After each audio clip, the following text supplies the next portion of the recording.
Alright, it's time. Another week. ZTGD Radio. This is episode 898 for June 22nd, 2026. We're doing a late night. It's dark outside. It's really not. It's only 6:30. Yeah. But on the show, we got Terrence. What up? We got I Anthony. don't know why it was delayed. I was Sorry. going to say, this is, we must be on like a Skype call or something. What are you doing? We got Anthony. Hello. And that's it. Everybody else is like, I gotta go be a dad. My clean ass garage. Sucks to suck. Would imagine. No, I took my son out to empty the graveyard today. That's what I did. Oh, gross. How'd Frog that go? Hitler over here. Man, it looked like a battlefield had happened. Lots of down soldiers. That's funny. It's all tadpoles. Fucking tadpoles. Gross. That's actually grosser than dead frogs. Yeah, Actually, no, the yeah. frogs got out. They all got out. But I don't think they're coming back because You say that now. I put some chemicals in there, man. They're not coming back right now. I ain't gonna stop. I bought like 50 jugs of pool shock. So I'm golden. Jesus.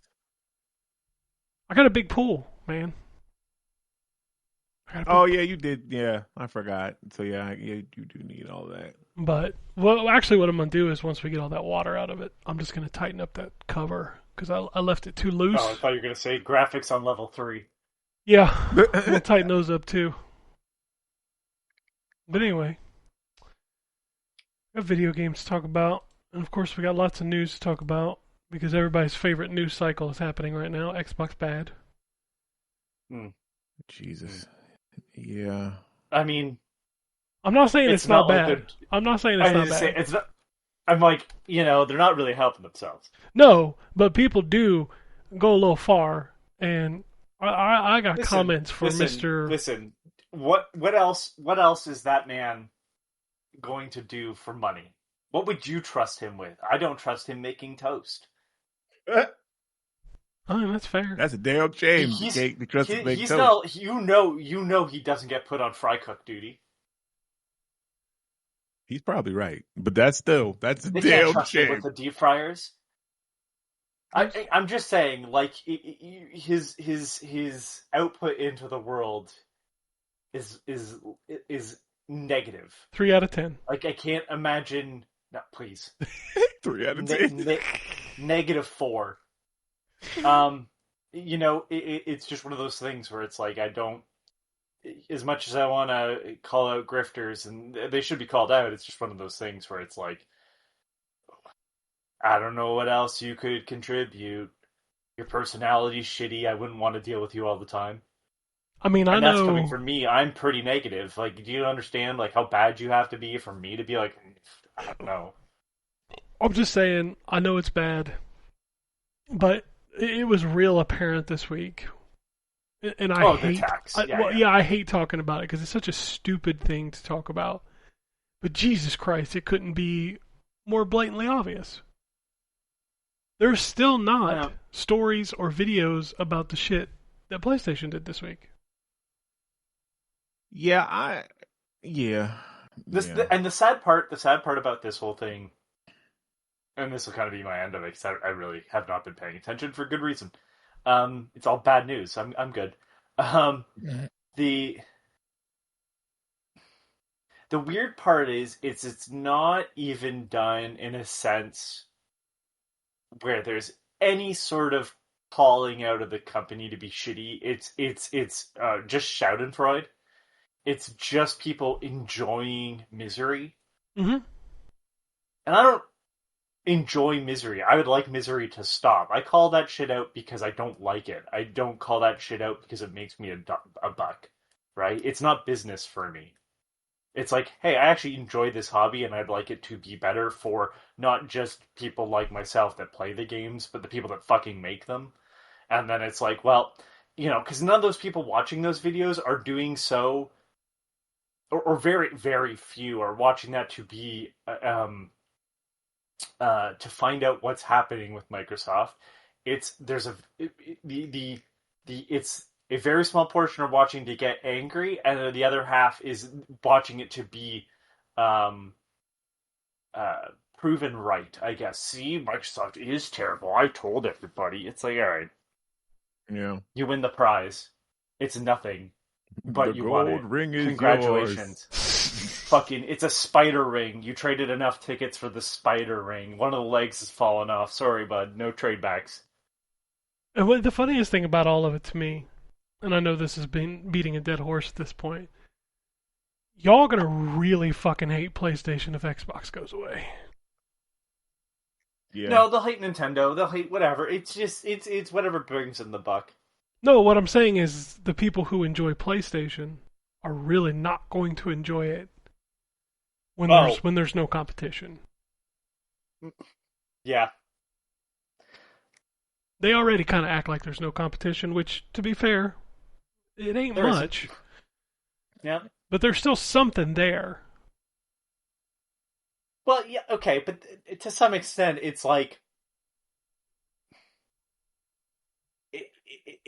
it's playing basketball against Stephen Hawking. All right, like he's there, but I mean, they still have to. I don't think he's gonna stop you from scoring, bud. Right. Yeah. No, he's not going to stop you In from fact, scoring. if you use his wheelchair as a step, you might be able to actually dunk. Yeah, but you still Yeah. got to go. You still got to go around the wheelchair. Well, Or through it. Over That's top not of going to it. be good for your ankles. Just no. saying. No, You certainly don't want to but- trip over it. But sometimes you Stephen Hawking in use hell that going, why am I opportunity catching to still strays? dunk on your opponent, He is. He's like, right? why am I 'Cause, catching like, strays? that's what Sony did. That's what Sony did in the PlayStation 4 Xbox One era. It wasn't beneficial for them to be like, here's how you share games, because it ultimately will come back to bite them in the ass. But at that moment, it was really easy to dunk on them. It was. Yeah, it but was. they It was didn't come easy back to bite be them in the ass. Our console costs $100 less, but in the future that won't be the case. It was only beneficial in that moment. Because and speaking of, if Xbox goes away, let me tell you, somebody's words are going to come back to haunt them, and it won't be Xbox's. I don't know. Anyway, let's talk about the video games of the week. Anthony, do you have anything to talk about? Yeah, Lego Batman's really good. Yeah? There's issues with it on PC through NVIDIA graphics cards. That's fun. Really, really loving my time. I'm so glad they're putting so much effort into their stupid AI bullshit that I have turned off. Like, Yeah. I want this.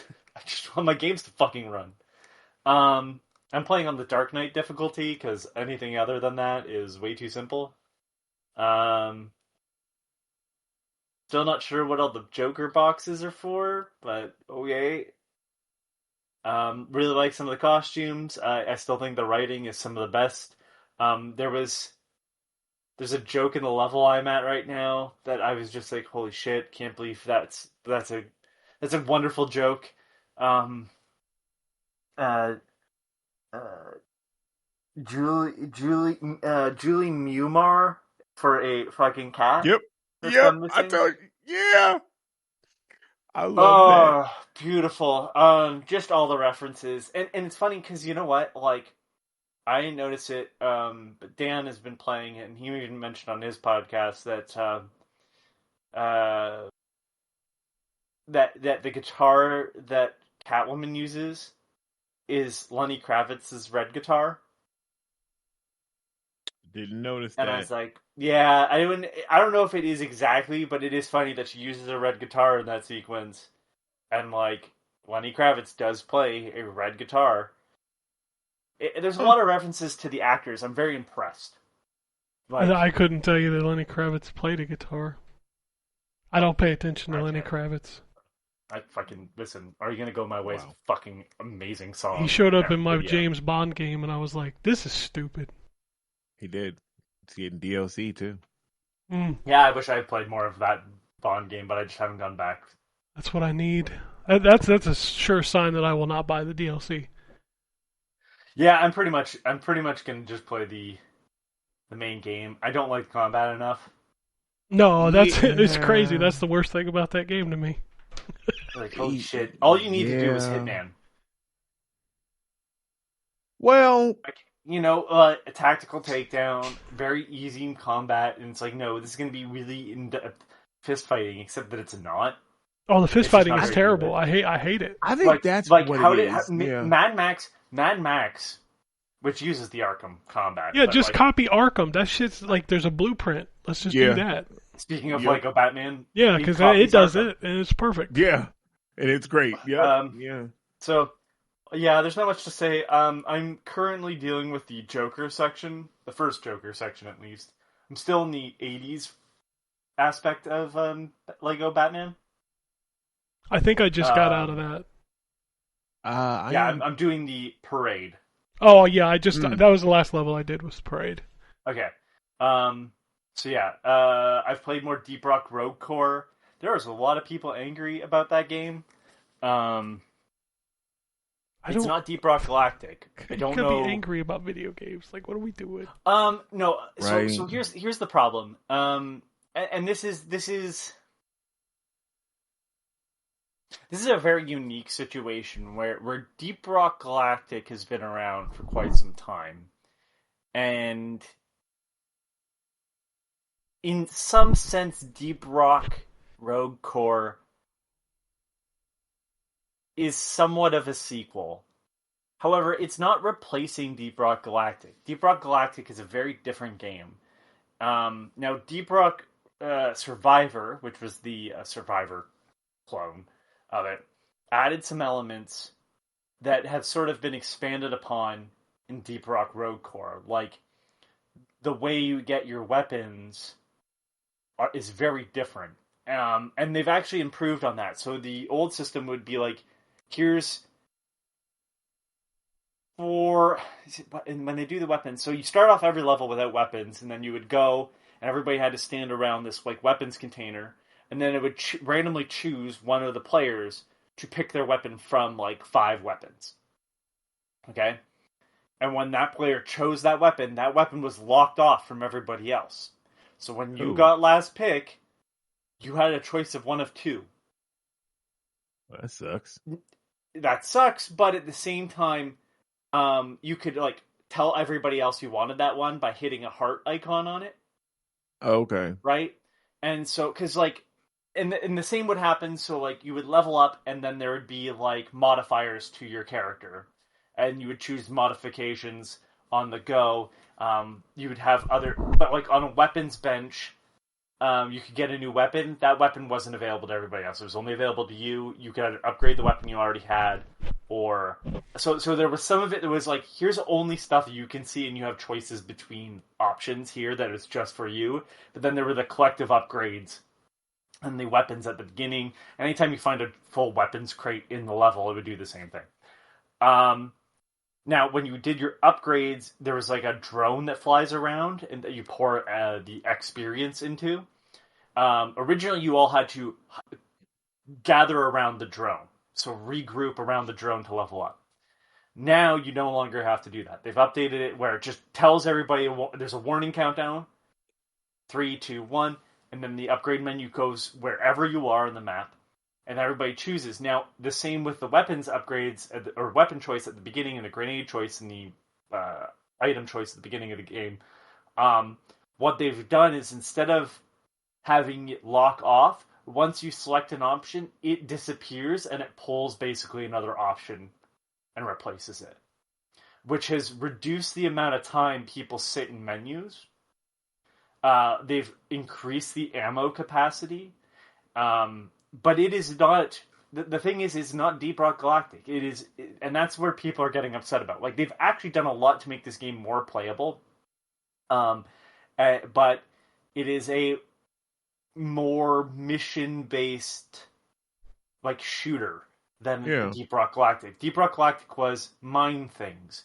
It's not about mining in this. It's about going in and defeating these eldritch horrors that are in this planet so that the mining crew can come in.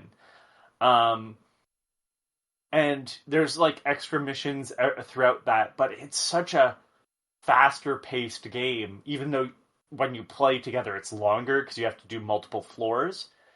It's essentially the deep dives from the first game, but it's more of a shooter. It's not about going in collecting a bunch of materials.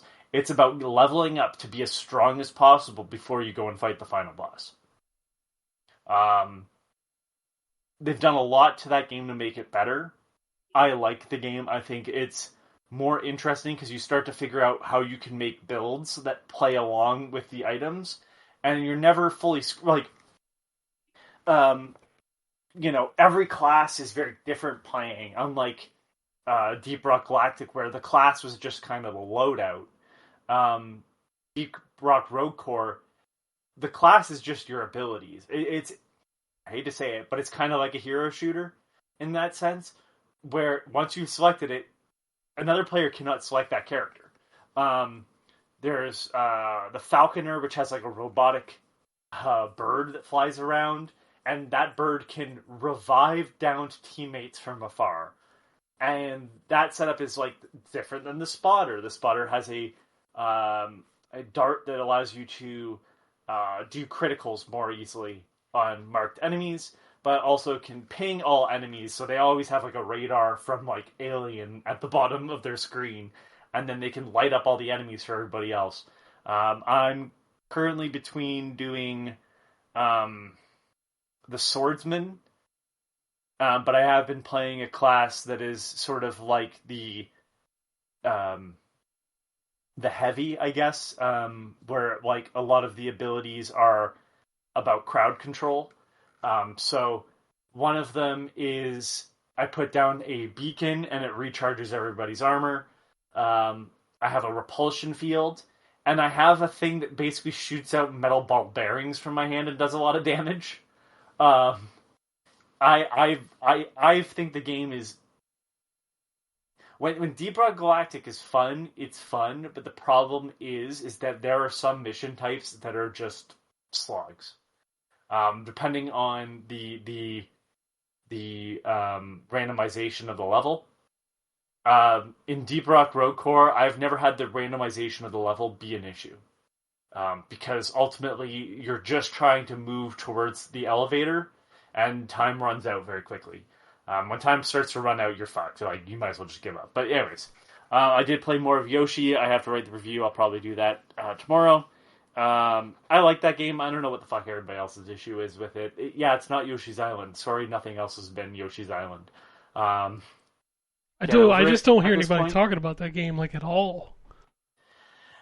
Well, I mean, it's the same as every other Yoshi's game except for Woolly World. Let's be honest. That's the only game that I can think of where people talked about that for a significantly longer time than just its release. Right? Did you hear a lot about Crafted World? No? I'm going to be real honest with you. I don't hear much about any of Nintendo's games this year. Pokopia was the only one. Yeah, and I think part of that is Nintendo's fault. Link sleeping. You know what I mean? Like, yeah, and that had more conversation than Yoshi. That game's out. Yeah. Yeah. I think part of the issue is that they're giving me without getting too much into it, they're giving me Wii U vibes with the Switch 2. Somebody else said that too. Did you say that, Ken? Maybe I might have said it in previous, because it's the same scenario where like you're coming off of this massively successful thing and you're making a sequel to it, and it's not really that much more. Here's your B tier releases. Okay, now don't get me wrong, Wii U had Mario Kart 8, and I think Super Mario 3D World is fantastic, but like, was it a must play? Super Mario You know, 3D I'm not World? going to say you're wrong, but it's like if 3D Land came out, and honestly, if you'd played 3D Land, you weren't missing too much by not playing 3D World. Now, the Switch version that has the Bowser Fury, yeah, pick that shit up. But like, it's a great game, but I wouldn't tell you to run out and buy a Wii U for it unless you were playing with friends. Like that, I could totally see. But I played it by myself. Was it a great single player experience? Yes, but was it a necessary one? I enjoyed my time with it. It was a lot of content. I liked it enough to buy it again. But it's one of those like weird scenarios where it's like, is this to buy a console worthy? No. The Wii U, its console worthy purchase was Mario Kart 8. Yeah, and like, you know, Smash Brothers got replaced. Yeah.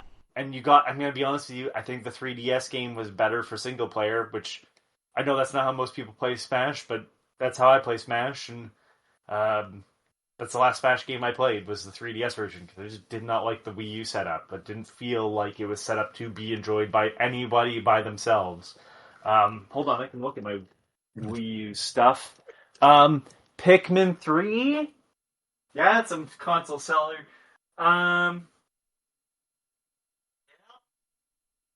There are some games. I got nothing. Batman Arkham Edition. Well, that's just it. That's what I'm going to say. No, I'm just too. kidding. So the Deus Ex, the Watch Dogs port that of course I own because I love Watch Dogs, but like the Watch Dogs port that came like a year after the Watch Dogs launched. Batman and Deus Ex that were old by that point. It's just like, I'm glad that now all the DMC games are on the Switch ecosystem, which obviously includes Switch 2. But like, cool. You know what I mean? Like, it's old. Like now Dan is reviewing it for the site, and Dan hadn't played DMC 5, so I'm really glad Dan's playing DMC 5. I'm really glad people get to enjoy that game more. Mm-hmm. But is that the thing you're really trying to sell? Was Batman Arkham City, the Armored Edition, gonna be the seller for the Wii U? No. And I don't know why Nintendo is looking at the Wii U and using that business structure as, like, the selling point. Well, and people celebrate Star it Fox is now. around the corner. They celebrate it now. They didn't celebrate it on the Wii U. Like, watch how many people I don't think it should be celebrated now either. No, cool. but people I'm really do glad it. that exists. Moving on. People do it though. It's because I could play Devil May Cry Portable. It's like you can do that if you have a Steam Deck. Like, what are we doing? Right. Of course, you can't afford a Steam Deck, so there is that. You can play. Right. Devil May Cry 4, I think, is available on like mobile phones. Wasn't that a Games like for Windows Live title? I'm sure. I think it was. I know that DMC 3 was published by Ubisoft on PC, which I've always found. Sure. weird. Okay. I didn't know that. But yeah, I don't. Anyways, I don't hate my Switch 2, of course, and I'd buy it for myself. But if I did, I'd probably be more pissed. Don't forget it goes up in price. GameCube games. They're not adding GameCube games fast enough, which is not a surprise for Nintendo. But like, y'all have other games. Like, if you fuck it, just sell Melee. Right? Just sell Super Smash Brothers. Fuck it. Who gives a shit anymore? Anyways. Last thing that I did do was I finally got my analog pocket dock. That's nice. That's a nice piece of hardware. It works super simple.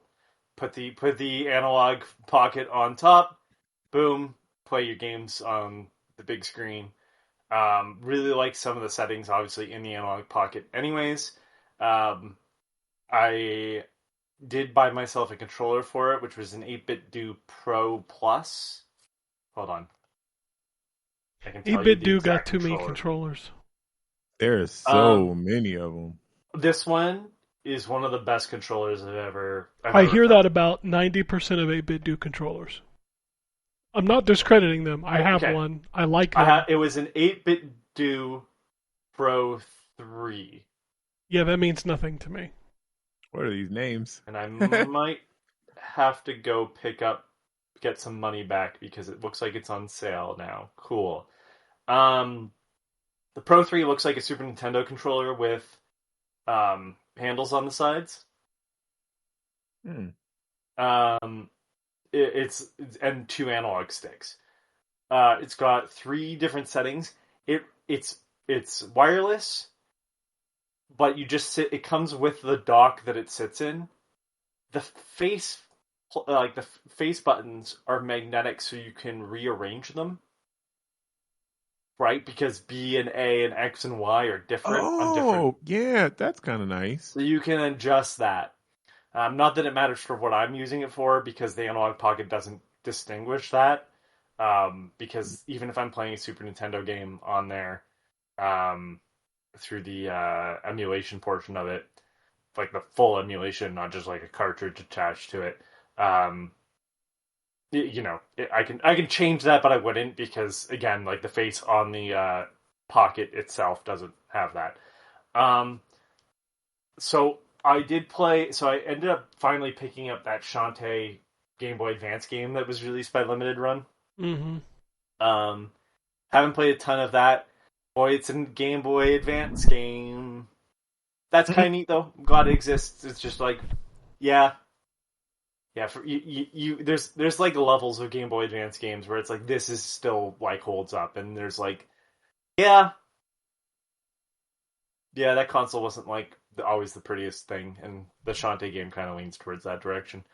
There was a Game Boy game though that I spent a lot of time with, and I'm just curious if Ken can guess what that Game Boy game would be. Don't think weird though. Think really good Game Boy games, Ken. Jesus. Like things that you would think are very good, and not things that I would think are very good. That RPG that you have to play in the sun. I mean, you just throw it out. How many games were on the Game Boy? Like 800 or something? It's a mainstream game, Ken. I mean, you talking original Game Boy Color? What do you? Yeah, original Game Boy.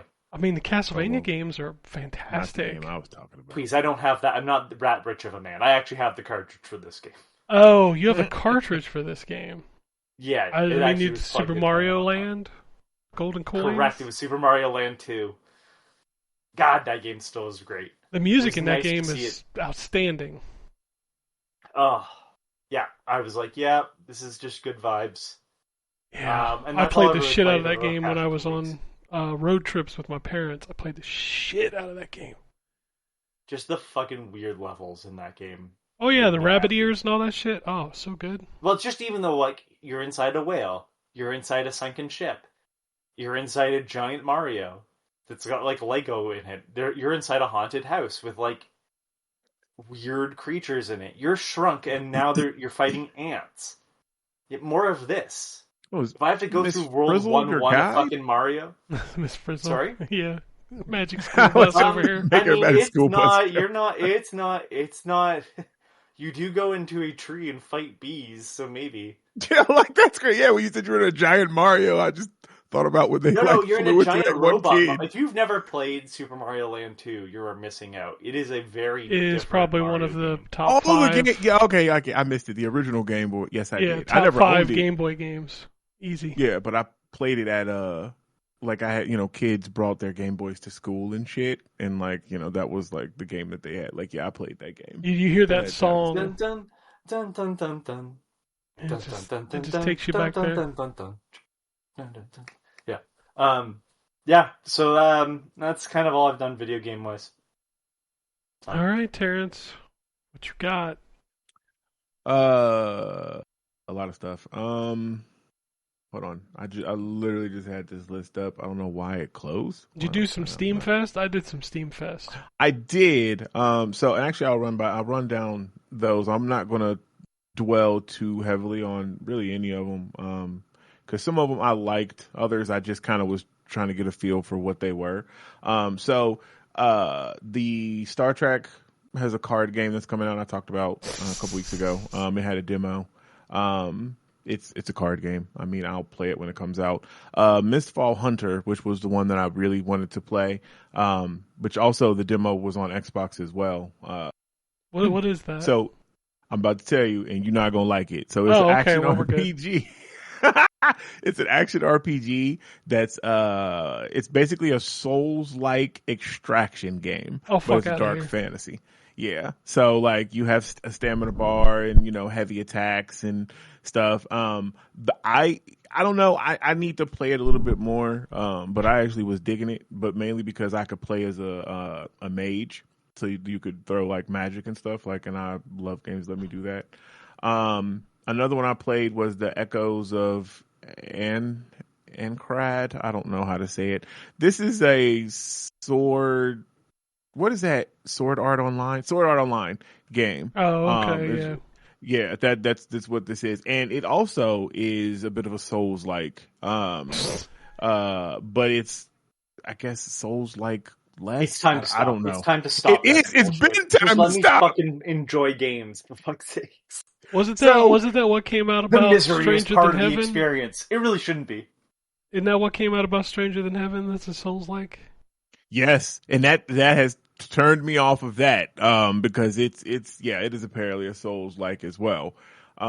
It's time to stop. Now, the one thing I will say about this Echoes of whatever, the Sword Art Online game, is it doesn't have a stamina bar. So it's a Souls-like in the the enemies will respawn. You'll have to dodge and stuff like that, but like you're not limited by like stamina. So I don't even know why they actually attached that on there, really. So that's actually why I enjoyed it, because it's not, it's not 10 toes down in the soul shit. The other couple other things I played, The Mound, Omen of Cthulhu. I wanted to play this more. This is something I requested to review, but I want to play it on Xbox because my PC I don't think can handle it. The little bit that I got to play of it though was pretty dope.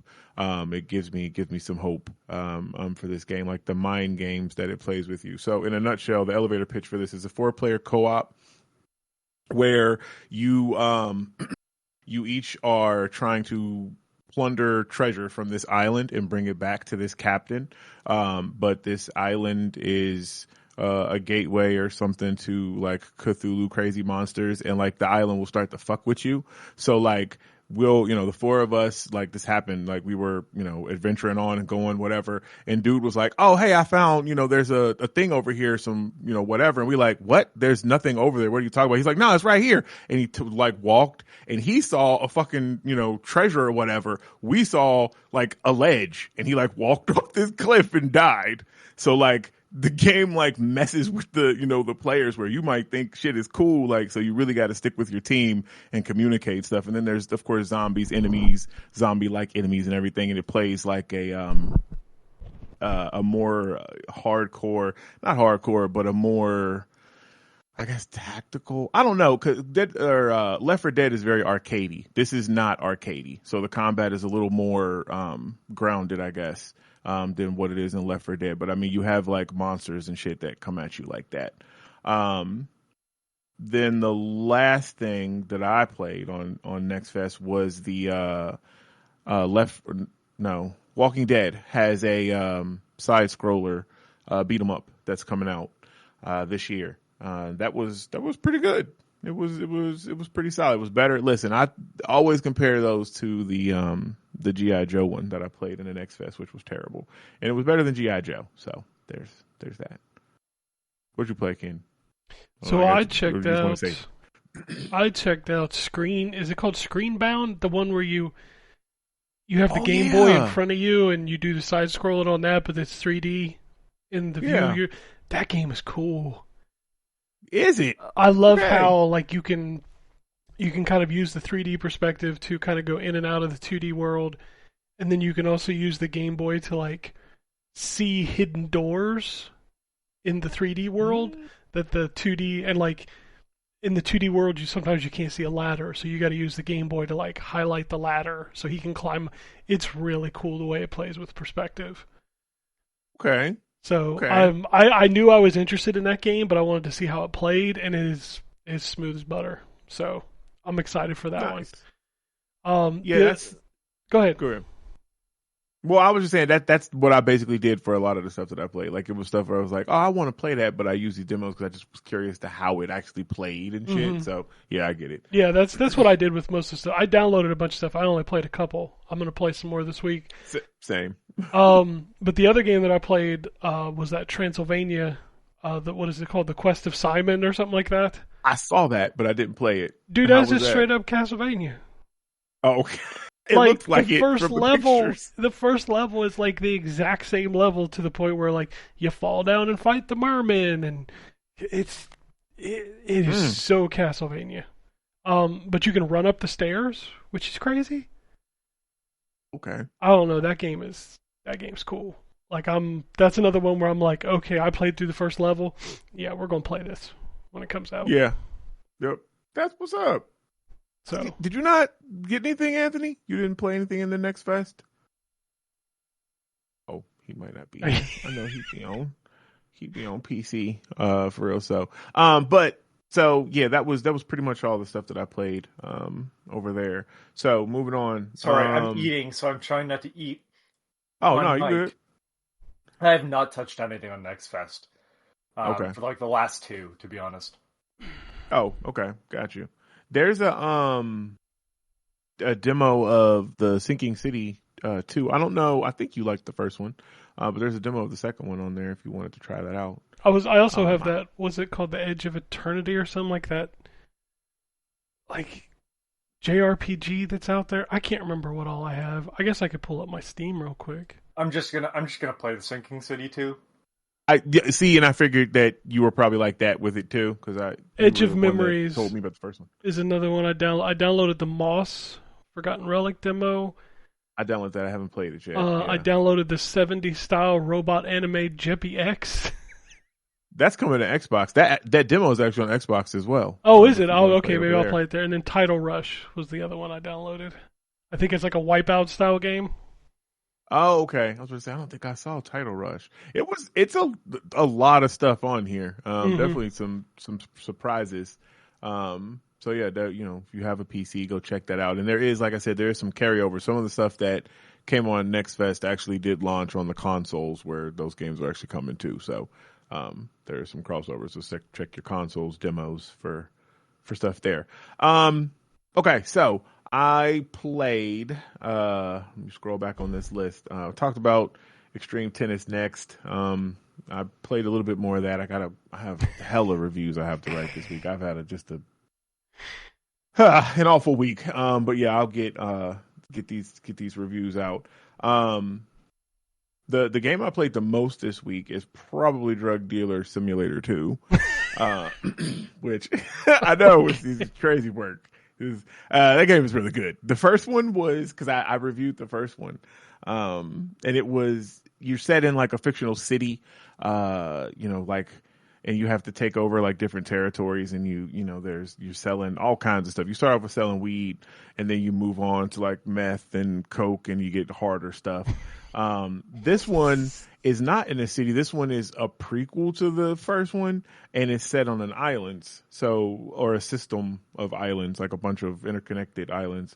And it's similar to the first one. You start off, selling weed, down on your luck until you build up your empire. Now this one is more, I guess, set up to where it's not just you, where the first one was like, you were, a drug dealer, you built your life. This one is all about like your cartel that you're putting together. So just like in the first one though, you can hire, other dealers once you get to a point, you can have them working for you. You have to keep them supplied. They made it a lot easier when it comes to packaging the drugs, because you'll go and buy or grow your weed, and then you'll have to you have your nugs and you have to dry it, so you put them in the dryer, and then after that you have to process it. So you have like this tray which acts as like your processing table for like all of your your different drugs that you're selling. So your weed, you have to have your like baggies, and then you can pick how many ounces you want, or how many grams, excuse me, you want and how many. The first one, it was extraordinarily monotonous. This one, they've streamlined a lot of it. The problem though is the UI is not visually friendly.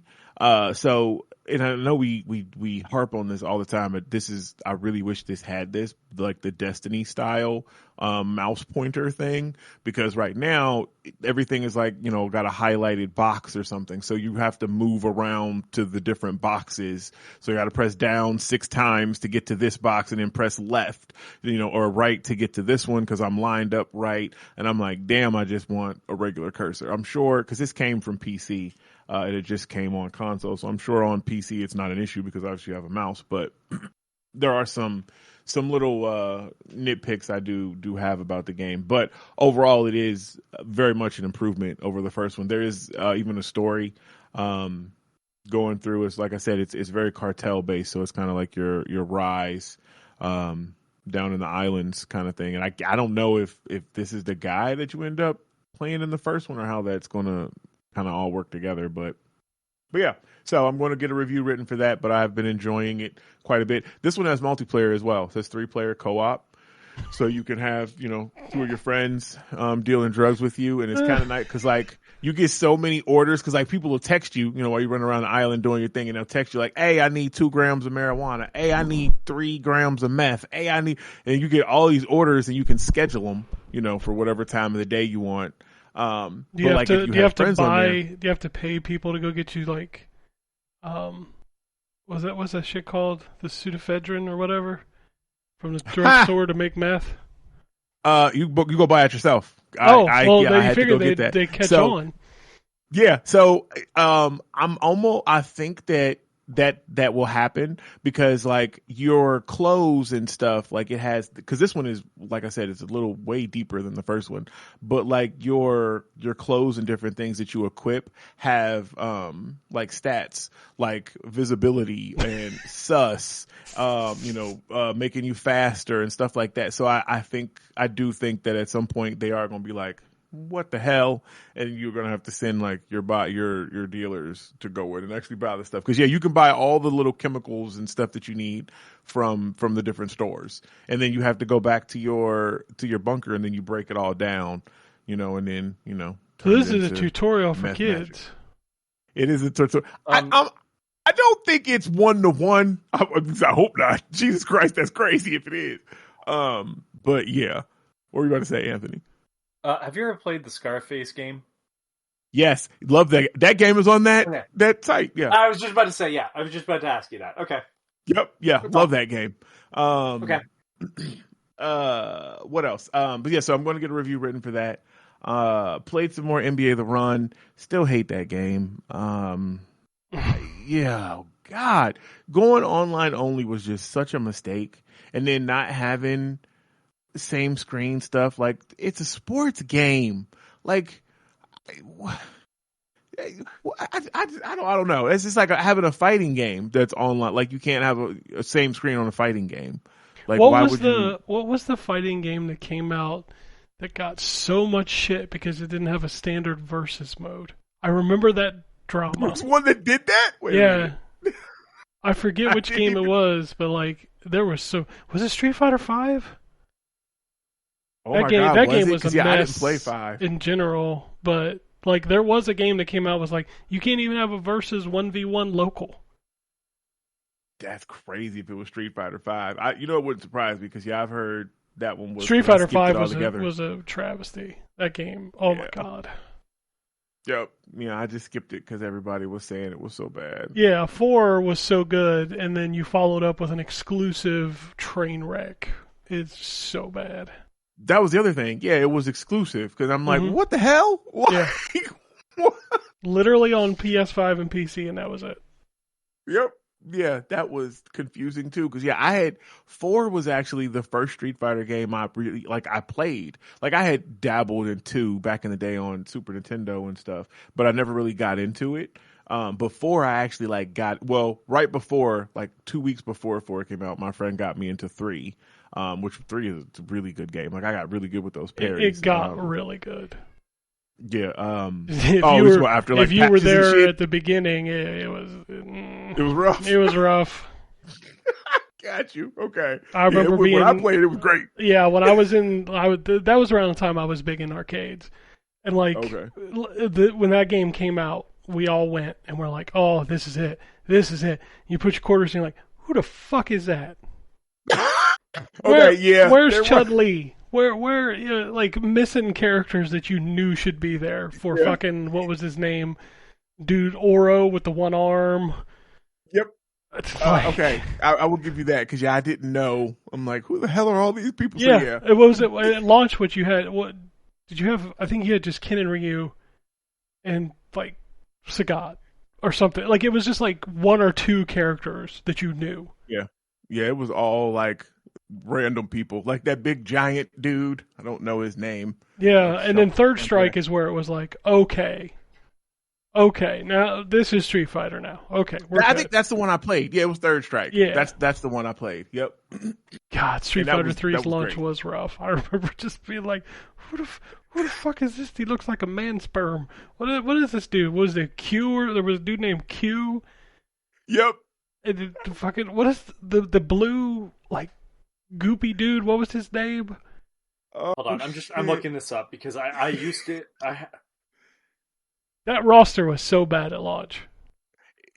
A lot of those characters I side-eyed, definitely. I do remember that. Let's see here. We got Elena was the only great original character from 3. I liked her. Yeah. I liked Elena. Yeah, there's Q, which is the detective dude. Yeah, the dude with the metal face, yeah. That was my favorite design. So I never played it, but I had a Tips and Tricks magazine or something like that had all the characters listed. Mm. And they had the artwork. And I was like, that's just a cool fucking design. There was 12. 12 is the the goopy dude, right? Yeah. Okay. Yeah, I remember Oro was the guy with one arm. Like, goopy, can turn his hands into knives. Was Sean in the first iteration? Ah, fuck if I know. I just had the... He's a kid with the basketball. Yeah, I remember Sean. No, I mean, like... It's hard to see because now I'm on... Okay. See, this is not right because this is Street Fighter 3, but it's showing me... Was Ryu in the original? No. Yes, Ryu and Ken, Yun and Yang, Alex, Ibuki. Okay, hold on. So here's the Street Fighter 3 listing on Wikipedia. Says Ryu, Ken, Alex, Dudley, the British boxer. Dudley wasn't in the original, I don't think. Elena, the African princess from Kenya. Elena was in the original. Ibuki. Necro. Yes. Necro, yes. Oro. Yes. Sean. Yes. Yun and Yang. Yes. And Gil. Yes. Those were the characters in the first. Gil. I don't think the boxer was in. I think he was Second Impact. Nope. That's what. So Second Impact has its own. This is Street Fighter 3 New Generation on Wikipedia. Second Impact characters. The cast of the original Street Fighter 3 returned. Yun and Yang were given different special moves, and it added Akuma, Hugo, the professional wrestler from Germany, Final Fight, and Urien. Hugo is based on Andore, an enemy character from Final Fight. Okay. Yeah. And Urien, those were added to. Second Impact wasn't that great. It was Third Strike where it got really good. Yeah, and hold on, let's go back here. Third Strike. Characters. Adds Chun-Li, Makoto, Q, Remy, 12. Yeah, 12 is the weird shape-shifted. The man sperm. Yeah. The man sperm. Dude, watch one of his moves and tell me that's not what he is. Look at his design. I mean, you're right. No, I remember. It's just funny. Oh shit. Okay. I Q forgot what we looks were like talking about. the guys that tail Snake in Metal Gear Solid 4. Oh yeah, yeah. Also, here's a weird question, just because I was thinking of like costumes when you started Costumes. mentioning Street Fighter and fighting Mhm. games. Did you either of you have either of you been playing Lego Batman as different costumes? I mean, I swap I around a little have. bit, but I kind of stick to the '89 suit because it's just my jam. It is one of the best Batman suits ever. I understand. It is, yeah. I swap around. I swap. I think I swap my extra characters around. Like, well, really, I just have like Catwoman as Gordon at this point.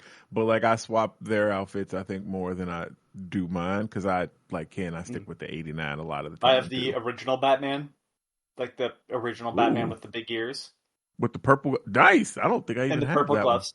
That was like I Nice. think a pre-order bonus or like the season pass purchase or whatever. Okay. And then Catwoman I currently have in her 66 outfit. Hmm. Yep, that's the one I have mine in.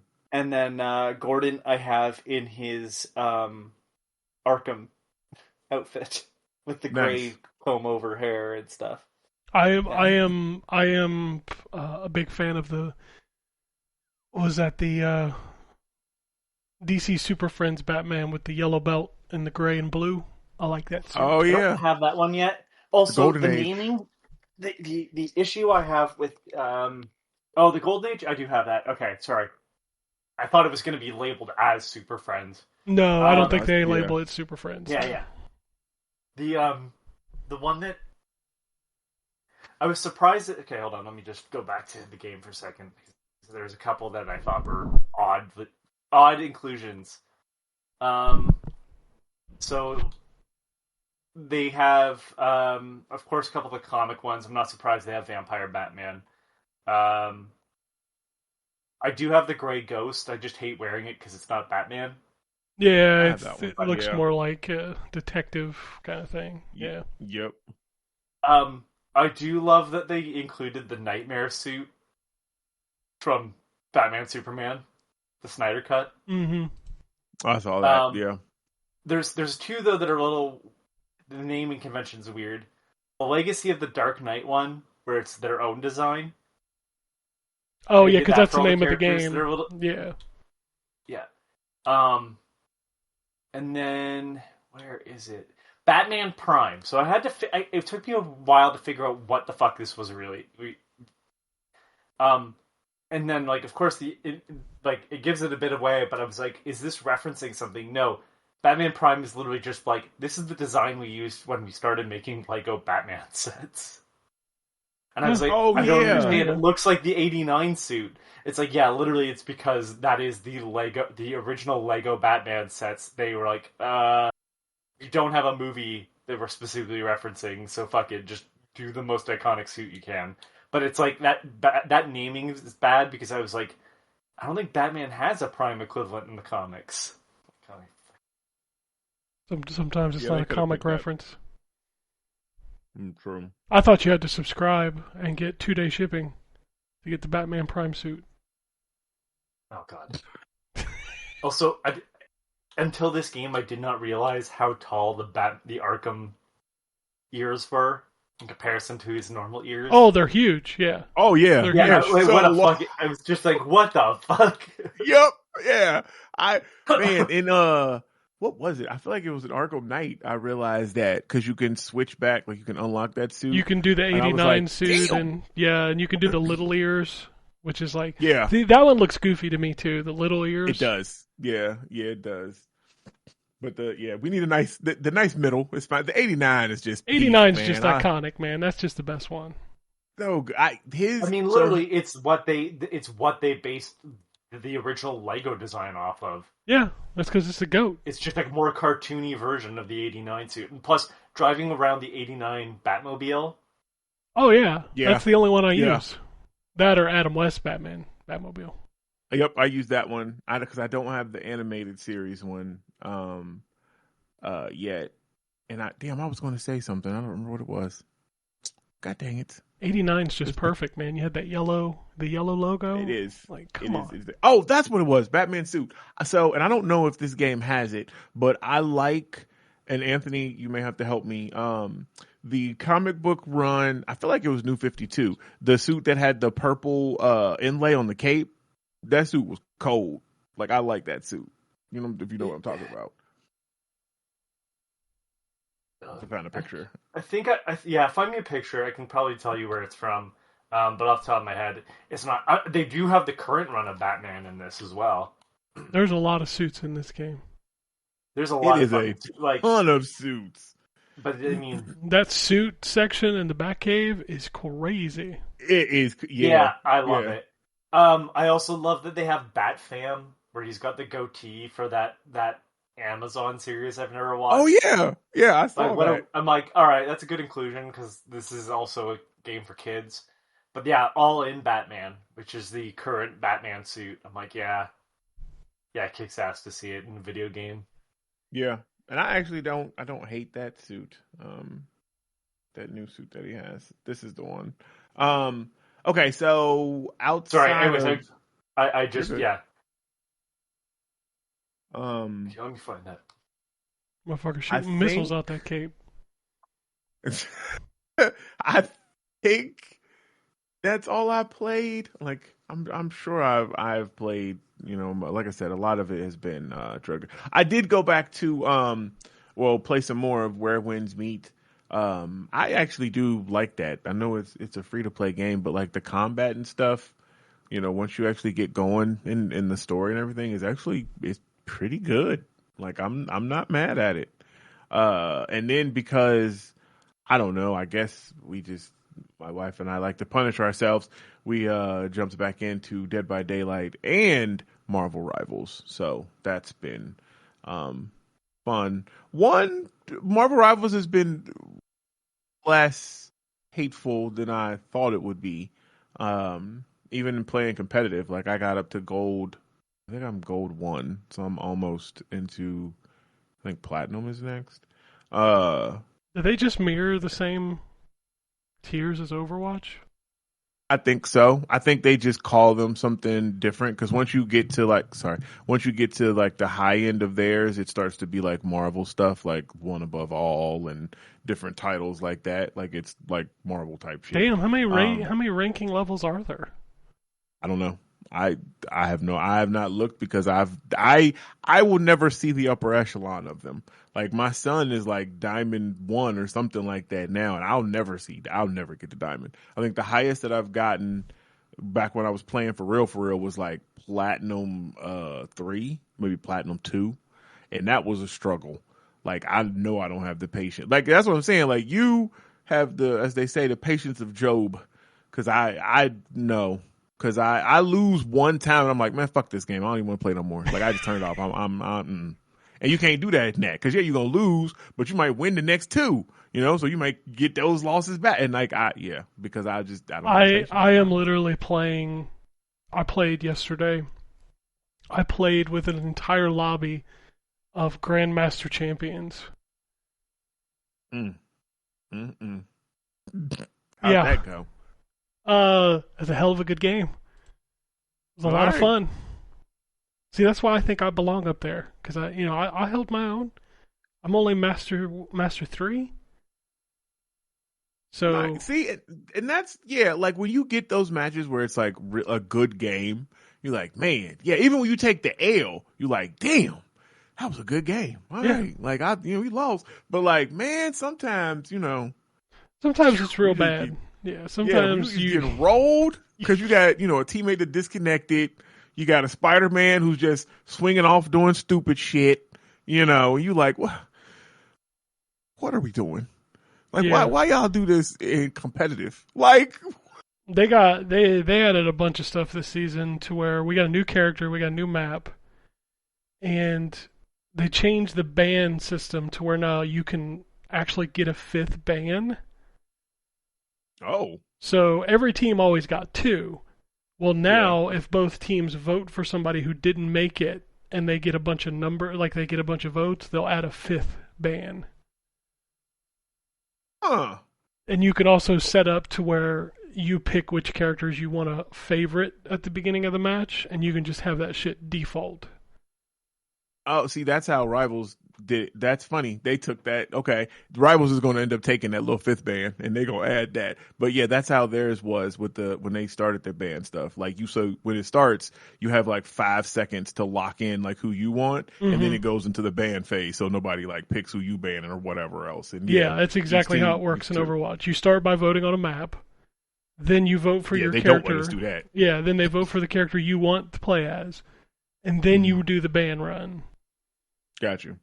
And it's like, yeah. I'm coming from the old school Overwatch where I'm like, it's like entering King's Row, boom, pick your character. Like, right.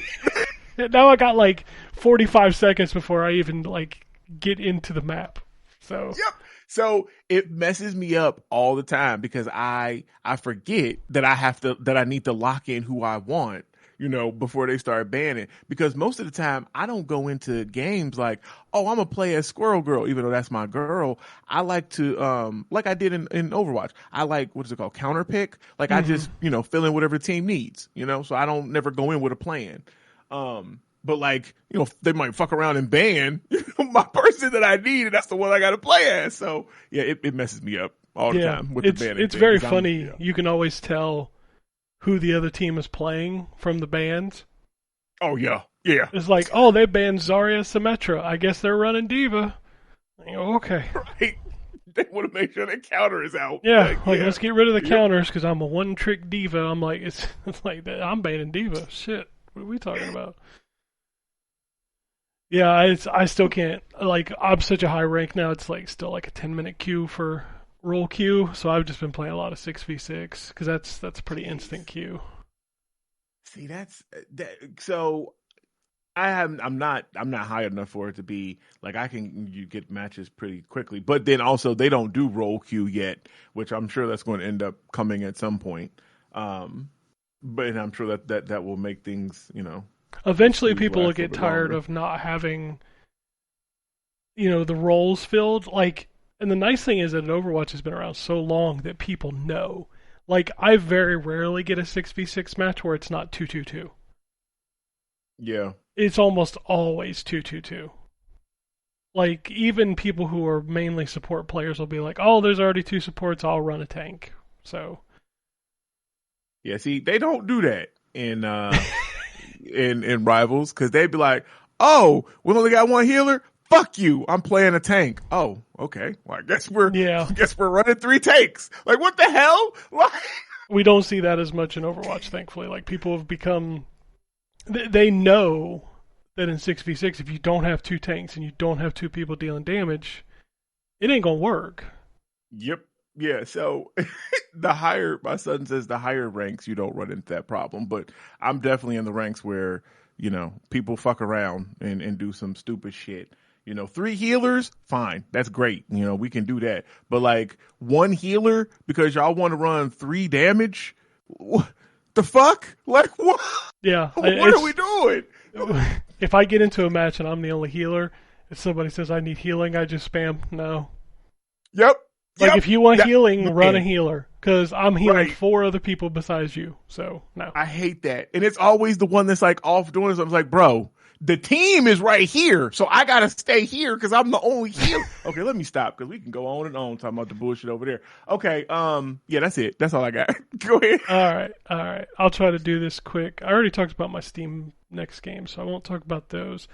I did play... this game called #Drive Rally. It's totally like not.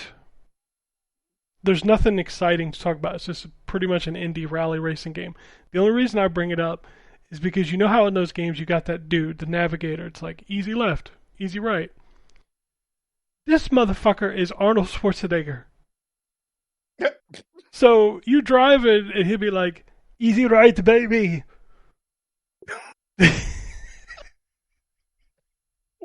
Okay. Overhill into water. Watch out. Is fucking crack. I like ran off the road several times because I'm laughing so hard at this dude. Yeah, that's funny. Like, that shit's hilarious, and whoever thought of that, you're a genius. I hope your game sells like 1 billion copies. I also finally got a chance to check out. I don't know the name of it, but it's like Garage Parking Lot Simulator Racing. Fuck. Okay. I'm sorry that I don't remember what the name of this. It's a huge hit. It's a Saturn inspired racing game. Where you're basically doing these laps through a parking garage, and it's real arcadey to where you have to kind of do the Mario Kart drift around corners, then you get a speed boost. You can steer into and out of the drifting. You want the name of it, Ken? Yes, please, because I don't remember what it's called. Parking Garage Rally Circuit. There you go. See, I knew there were 4 words, and probably one of them was garage.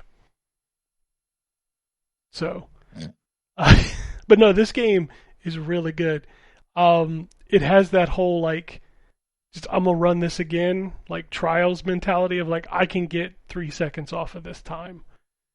I also really like that you can like the graphic setting options are like OG console where it shows like a fake Saturn and then it says like a PC from like the 90s. So it's still running in 4:3, but it has like lower resolution. And then you can pump it all the way up to like, high resolution with an uncapped frame rate. And I'm playing this on a Switch, by the way, Switch 2. And it runs beautifully. I ran it at the uncapped mode, smooth as butter. But it just controls really well. It's really fun to do. The tracks are fun.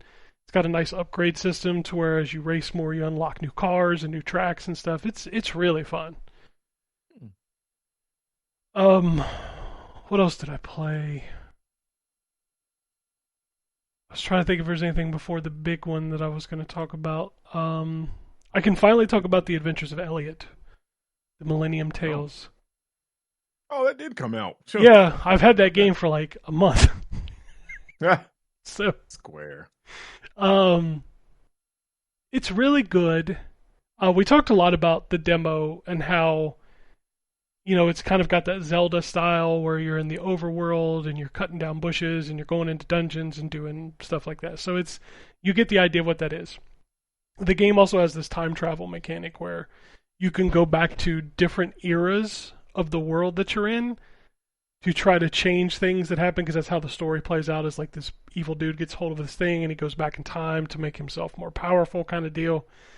So you go through these different times. In the demo, you get to see the princess that's talking to you all the time, and she's annoying as hell. So I turned her, to the low setting, which is still too much, by the way. But eventually you do get a fairy named Faye, and she literally makes Navi and all of the other helper characters from the Zelda series sound like mutes. Wow. This thing will not shut up. I've heard that it makes all the puzzles redundant. Yes, because she'll tell you what to do. She's like, you'll walk into a room, she's like, maybe you should move that statue. I'm like, bitch, I just walked in. I fundamentally don't understand. You build these puzzles and then you think I'm too stupid to fucking do it. Yeah. Like, on an accessibility level, sure, fine, whatever. But as a, thing you can't turn off? Yeah. I'm just not going to play this game. As soon as I read some of the reviews that were, on Steam for it, where other people were complaining about it, I'm like, yeah, I'm good. I mean, I really enjoyed the game. I did give it an 8. I didn't love it as much as I thought I was going to. And a lot of it has to do with that aspect of the game. But also, once you get about 10 hours in, it's about a 30-hour game. Once you get about 10 hours in, you've kind of seen every enemy type that you're going to see for the rest of the game. And then it starts just to become, well, I'm just doing the same thing. And also, when you go back and do the time stuff in the past, it doesn't really have an effect on what you're doing. Like, there's one quest towards the end of the game where you're going to have to spend a pretty decent chunk of hours to get the true ending that actually does change things. But that's the only time it matters. And that really was kind of disappointing. So I like the game. I love the combat. I love how the longer you don't get hit, the bigger your combo is for drops. I think that's really cool. The fusion system is very confusing.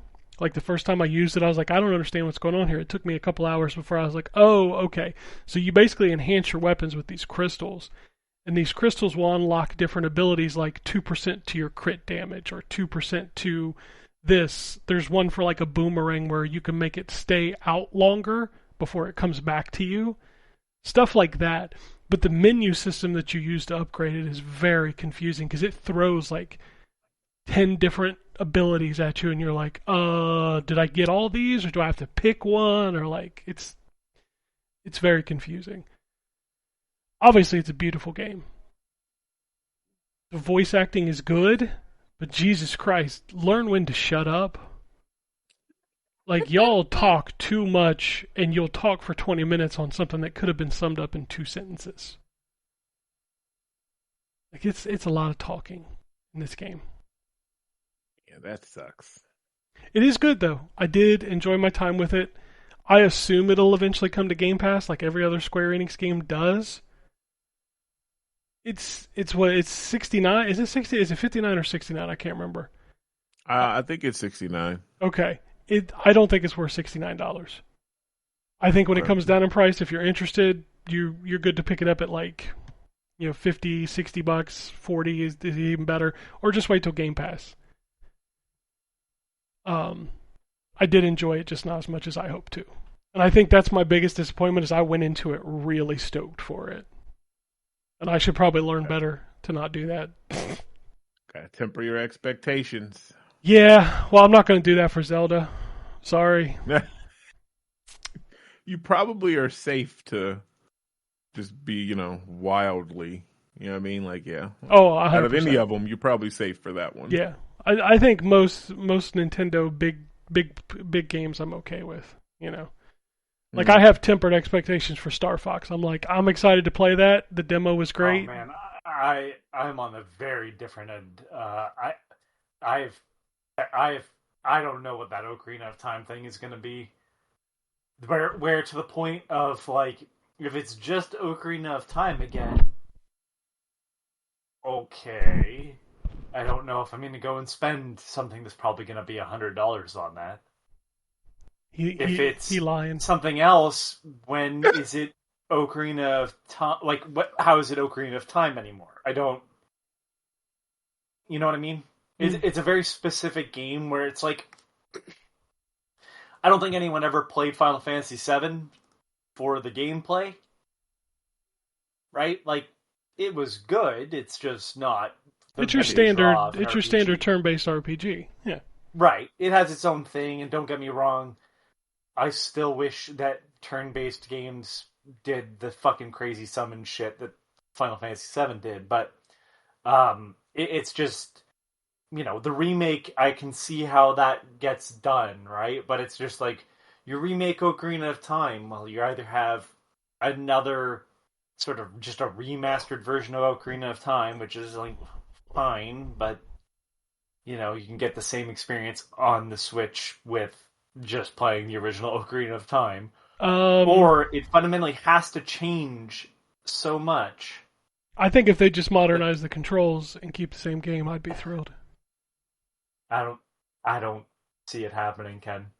I think this is going to be very different to the point where I'm like, I don't know how I feel about that. I go back to the movie argument. Even if it is a very different thing, it doesn't change the original.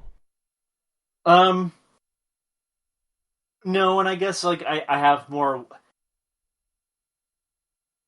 little bit more flexibility with the movie because it's a very different medium, so it has to be very different.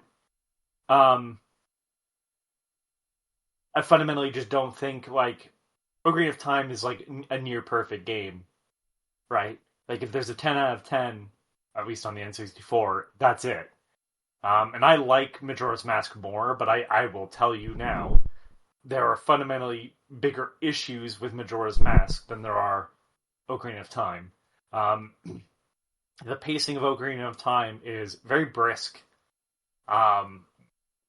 And so, like, I just don't... That's a very small and empty world nowadays. But if you make it like the new Zelda games, at what point does They're it not. stop being what They're you're trying to definitely not remake? I don't making know. it Breath of the Wild size. No way. I don't think they're making it Breath of the Wild, but like I just can't. Again, this game is going to be $100 Canadian. I'm not spending that money to play a remake. I'll just watch someone do. Oh, this game this is the game that I would spend. This is my GTA.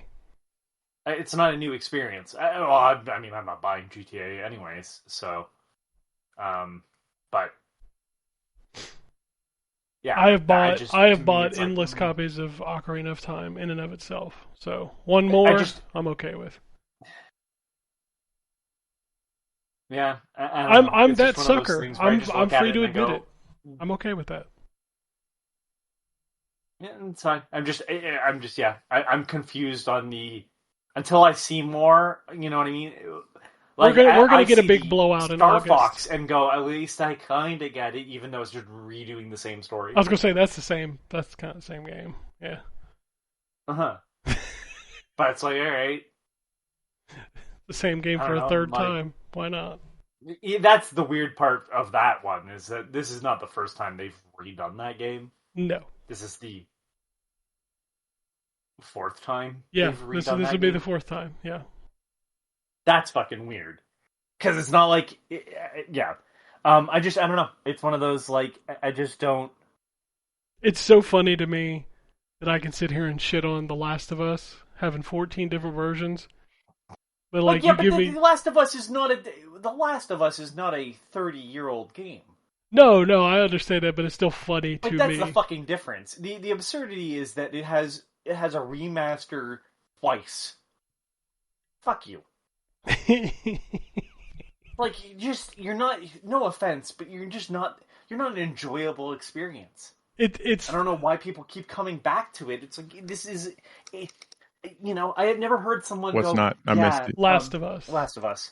Oh God, no. Okay, go ahead. It's kind of like Cormac McCarthy's The Road. I've heard people say that's a really good book. I've never heard I'm gonna read it again. Well, the thing about Last of Us that always cracks me up is that game. The people who make that game think it's a hell of a lot more important than most people actually do think that game is. Like, we really didn't need 3 remasters of that game. We didn't. No, you're correct. To me, anyways, the whole thing is that I don't have an issue with it Ocarina of Time being remade. I really don't. It's just one of those. I'm at the point where I'm like, I don't know.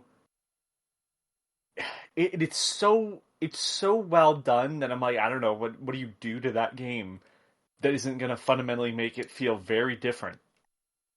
I don't know, but I'm here for it. Okay. That's all I gotta say. It don't matter. I'm not even upset. I'm just confused. That's all. Like, that is such a weird position to be in, because I'm like, I don't hate it. I don't know how to feel. I can't wait. You can put that out on GTA Day, and I know what I'd be picking up.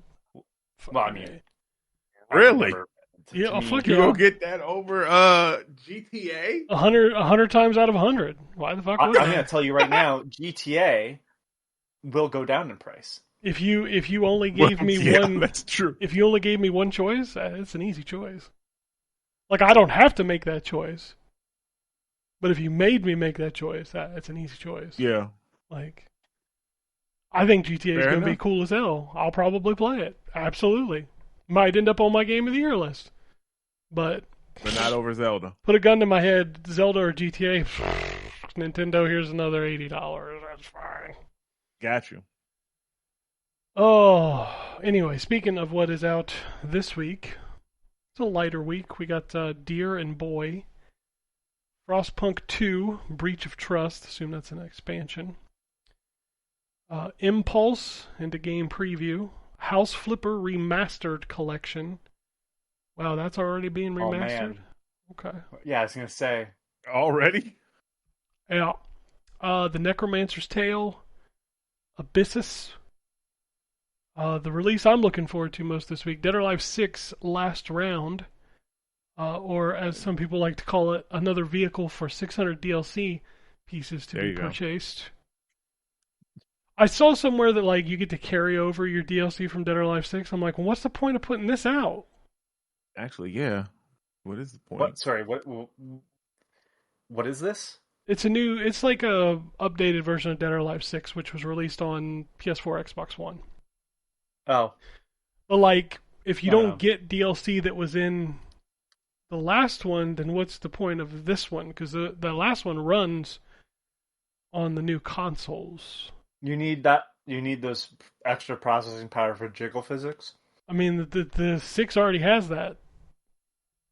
The Yeah, but, original like, one. The extra teraflops. You have to understand. I'll tell you what's the worst is if you buy that game and you have any amount of DLC, every single item in that is a separate thing.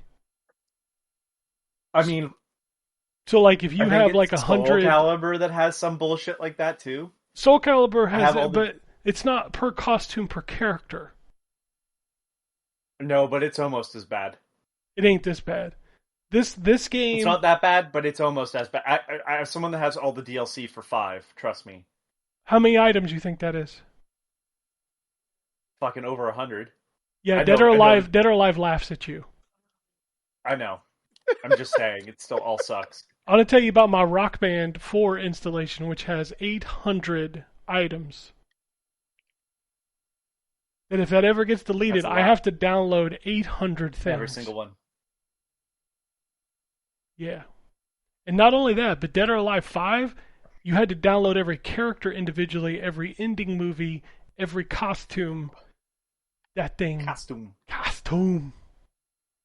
That makes your hard drive go insane. Like, Xbox needed defragger for that. Definitely.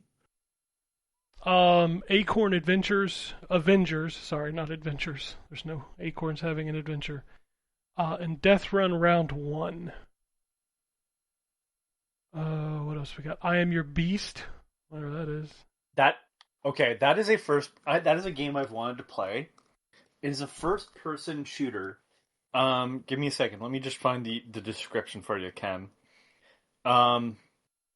I have not. It's weirdly enough, I've just heard not of picked that. it up. It's been on everything. Like I think it just came in on Hunt iPhone. the not so long ago. military industrial complex across stylish comic book micro sandboxes in this fast-paced covert revenge thriller FPS from the developers of El Paso Elsewhere. I know Yeah. you just said words. So you have these open maps, and you use like tunnels and stuff to get across the map quickly, and you're basically hunting all the military that's coming after you. And it kind of has like a 13 look, you know, the original 13. Not Yeah. Mm-hmm. yeah, not that 13. Not that I think they 13. fixed that though. Didn't They 'Cause I think did, I but bought nobody it for cared. like $2. Yeah, they did, but nobody cared after that long. I mean, yeah, well, yeah. Flesh Made Fear, and then PlayStation's getting a whopping 3 of the Chemco RPG selections, volumes 4, 5, Ugh. and 6. Be They're all excited. quality. Yeah. Here's the line. Lightning fast. And this is in quotation. He's in the walls. Player fantasy, complete with superhuman tree climbing and head explosions. Fully voiced story campaign with 20+ levels. Lush comic book style inspired art. Chase side objectives while getting the fastest times possible in replayable micro sandboxes. Wield pistols, sniper rifles, bear traps, and more. I mean, it just sounds like Yeah. a word salad. Watch some gameplay.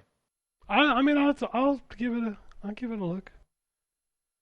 All right, the Nintendo Switch is getting all the old games this week. Yeah. We're getting the Drifter, Games were great 5 years ago. Destroy All Humans, yes, that one.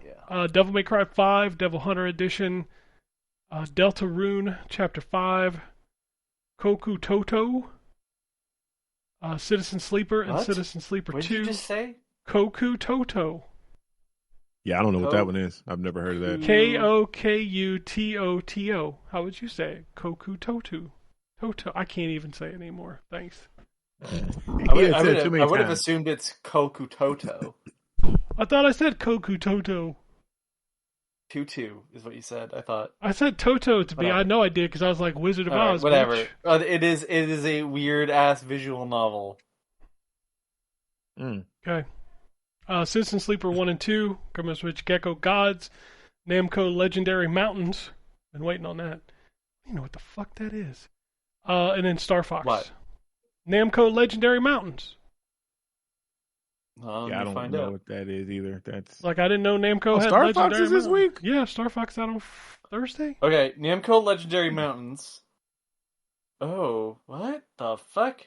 Thank you. It's That's what I said. 3D puzzle game. Okay. Thing. Okay. Classic Namco arcades, reborn as a 3D puzzle. 80s legends return in a brand new form. I don't. Sure. Oh, it's kind of like a Puzzle Bobble, but it's like they're actually like 3D globes, and they have the 3D versions of the sprites from all their old games in them. Okay. Okay. Sure. I'm sure I'll get an email this week like, can you review this? Collect over 100 unique voxels. Oh, snap. Oh, Lord. Give me all the voxels. Also, what was the other game I was just... Oh, Gecko Gods. Yeah, you're a gecko, and it's a 3D platformer, and you climb over stuff. That's what you usually do in platformers. I have that in my wish list, actually, on Steam. It's coming to Switch 2 as well. Sweet. Alright, let's do the news. Xbox is fucked. Double Fine... Alright, moving on. Double Fine, Compulsion, and Ninja Theory are all at the risk of shutting down. Microsoft studio heads are currently in active negotiations to spin off as independent studios. Studio leadership is currently in negotiations with Microsoft. According to GameFile, Microsoft had decided to shut Ninja Theory down before they announced Senua at the Summer Games Fest. This is the part that fucking killed me. Microsoft featured the game to draw investor interest in the studio. It's unclear if Ninja Theory knew about it. That's crazy work. I just don't even know how to comprehend just the stupidity. I mean, it makes there's no logic. Business sense. Does it? Yes, it does because it does. Ninja Theory hasn't been making money, and they're a very expensive studio. Sure. How does but this is the part where the shutting down part unfortunately makes business sense. That I get. We're gonna put out a trailer for their next game that you might not ever get because that the implication is that they're working on stuff, but why would someone buy it? No one can afford that studio plus the brand of Senua, because let's be honest, do you think Xbox is just giving that up too? Well, that's the thing is wouldn't you, if you had a game in your collection, wouldn't you try to sell it before you just throw it away?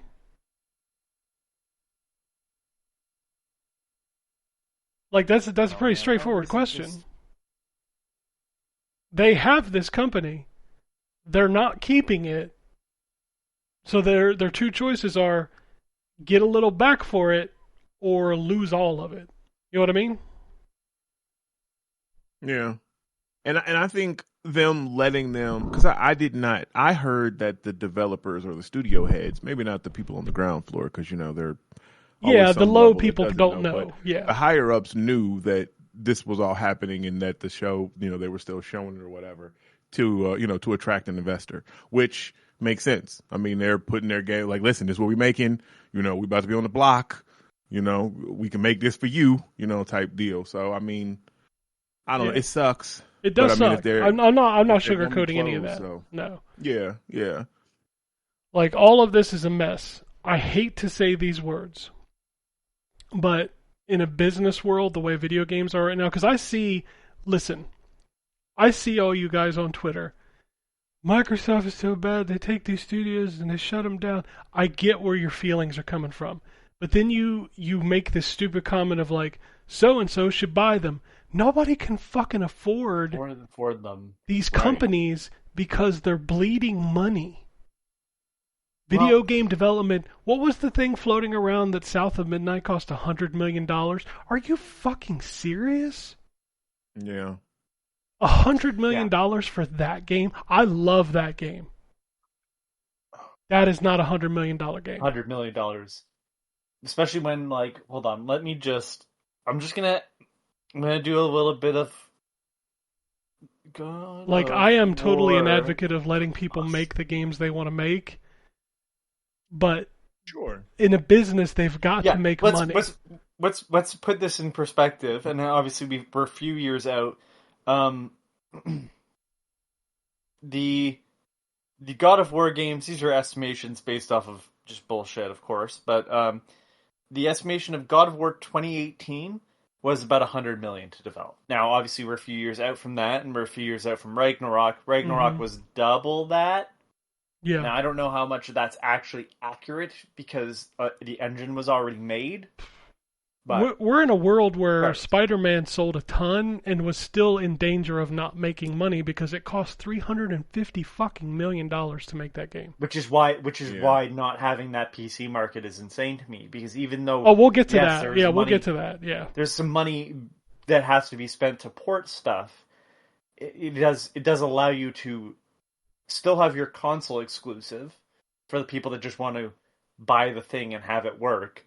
But it does have that, hey, when the game is still not as popular anymore, there is a revenue stream that will come in of new people. Yeah. And a lot of people are pinning this on Phil Spencer because he was that guy on Twitter. I'm going to buy Compulsion Games and I'm going to leave them alone to do whatever they want for 6 years or however long it took him to make that game. And it just, the money just kept spending. Well, I mean, so I've been watching Madular's videos on Ultima again, and it's so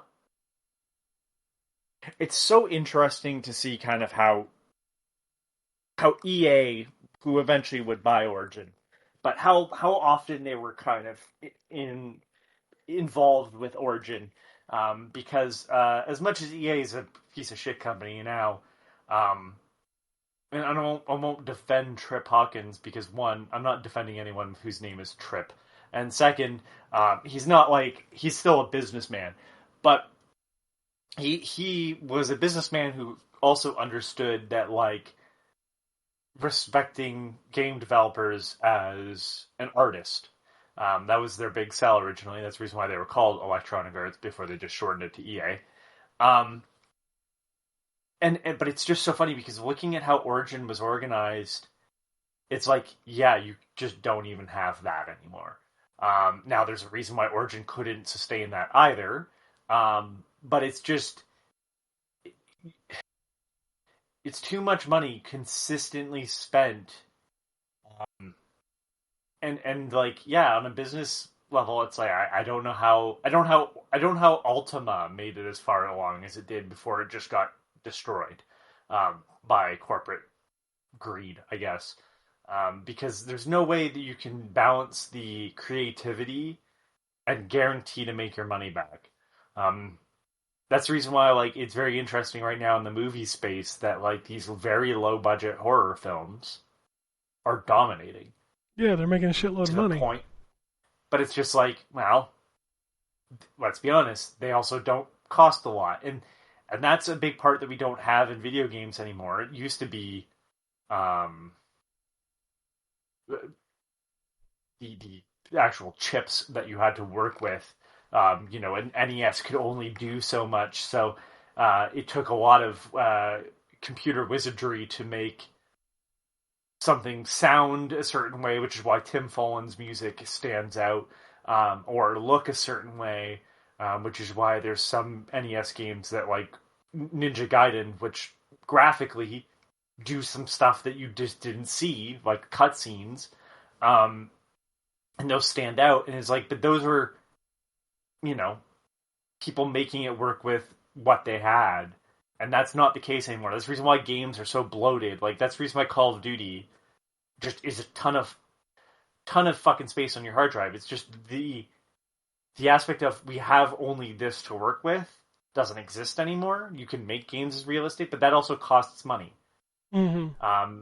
And so they cut it on the reduction half, right? Like, instead of making the game 10, 20 gigs, it's like, yeah, just fuck it. Don't compress anything.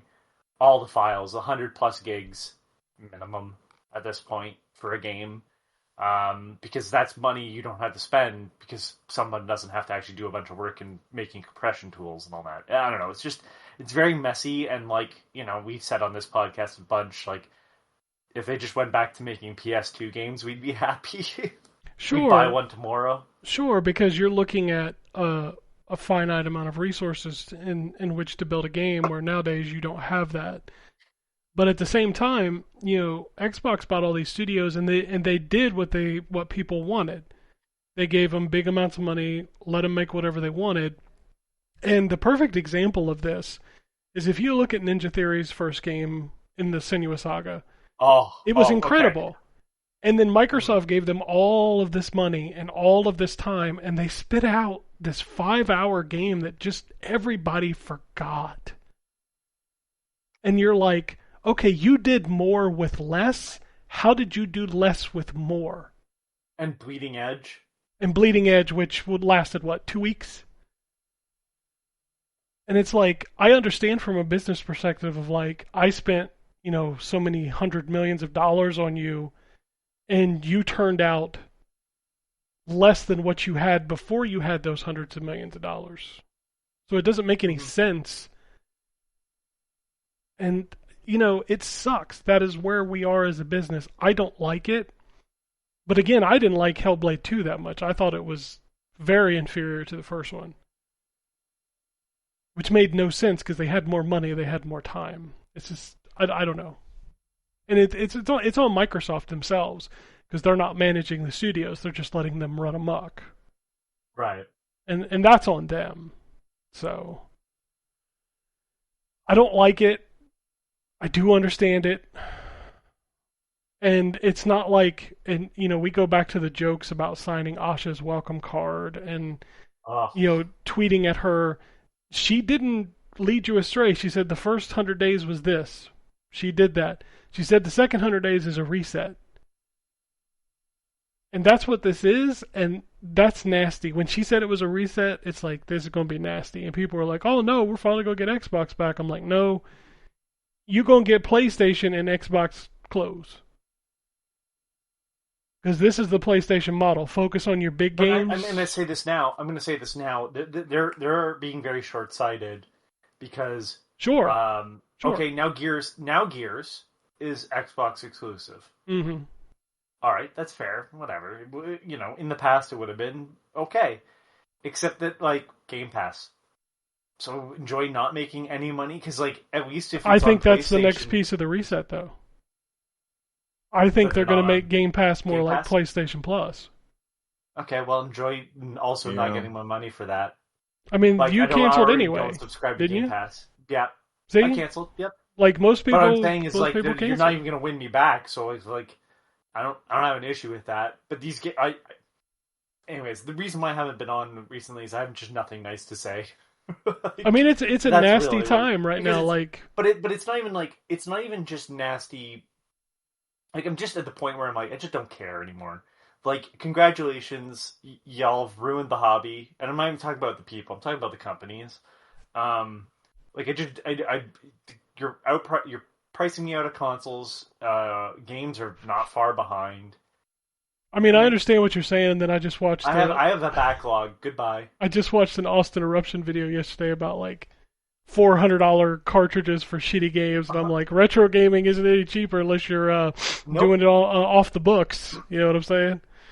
Yep, and that it's just the whole thing is gross, and it's I'm not that I'm not enjoying the hobby, but it's just I'm at the point where I'm I just don't even want to talk about it. This is just misery. I play games to enjoy. And I'm not saying this podcast isn't enjoyable. I like talking to you two, and some of our listeners suck. They're gone now. They tell me I suck. It's fair. But yeah. I'm kidding. Anyways, it's really we're all in this because we want to have fun. Sure. And it's just harder day by day to be plugged in and have fun. It's being plugged in is the worst. I see people online comment about this all the time, and it's 100% true. Like, the dude that just comes home from work and boots up his game and plays Call of Duty is having a grand old time. He don't care. Like, you know what? Right now, one of my favorite things to watch, and it's just not my type of game, so I won't play it. But like, I'm just seeing clips of Mecha Chameleon. I have like 5 friends playing that. I don't even know what the heck it is. What is it? Okay, and this is where the future is going to be for a lot of people because everything costs too goddamn much. Mecha Chameleon is a multiplayer game, and one team is like, I guess you would say, normal sized. They're just kind of generic doll people. Like, they're just white. They look like the people on like road signs or whatever. Is this the one where you can like paint yourself into the background?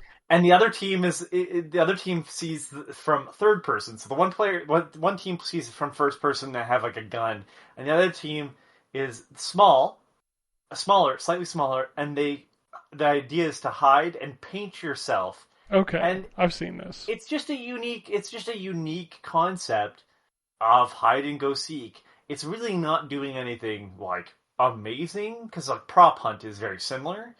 But it's just one of those things where I'm just like, yeah, and you know what? Everybody's having a good time and laughing because sometimes like it's a really good hiding spot and sometimes it's really bad and you're just like, how the fuck did this person make it or whatever? And it's just like those people are having fun. It's not this resource intense game. It's kind of like how the world was like talking about Balatro at one point and Vampire Survivors. And I mean, Vampire Survivors was a little bit more required in terms of processing, although not so much anymore because they've really nailed it down. But like, I can play on like everything. It's just like those are the games that get talked about a long time, and they cost what, under $20 each. Yeah, you're gonna have 2 or 3 of those, but at the same time, we got 6,000 games coming out a year. You know. And how many of those get talked about? And how many of those cost full price? We don't even talk about Yoshi. And it's just, right, but that's what I'm saying. Like, it's just like it's almost like ugh. Always comes back to that fucking dinosaur. Yep. All right, let's move on. We got that. We're just getting started with news. Also in the Xbox news, Treyarch Studio head Mark Gordon left. Craig Duncan is leaving, as well as Louise O'Connor from Rare. Oh, Game Pass wave for June. Second wave is Call of Duty Vanguard, EA Sports FC 26, Abyssus, RV there yet. They're actually taking games out of your library so they can lend them to you later. Wings of Arcana, Ruination, and Premium is getting Tony Hawk's Pro Skater 3 and 4. Shift Up actually responded, so we talked about Stellar Blade coming to Switch last week. They have finally commented on the Xbox port saying that it's possible that the game could come to Xbox, they just need more time. So. Okay, that's cool, okay. Alright, let's talk about PlayStation's missteps this week. So Sony no longer plans to release its first-party single-player games on PC, according to PlayStation CEO. They've also went full in on AI to, quote, unleash the creativity of studios and further enhance the PlayStation experience. Okay.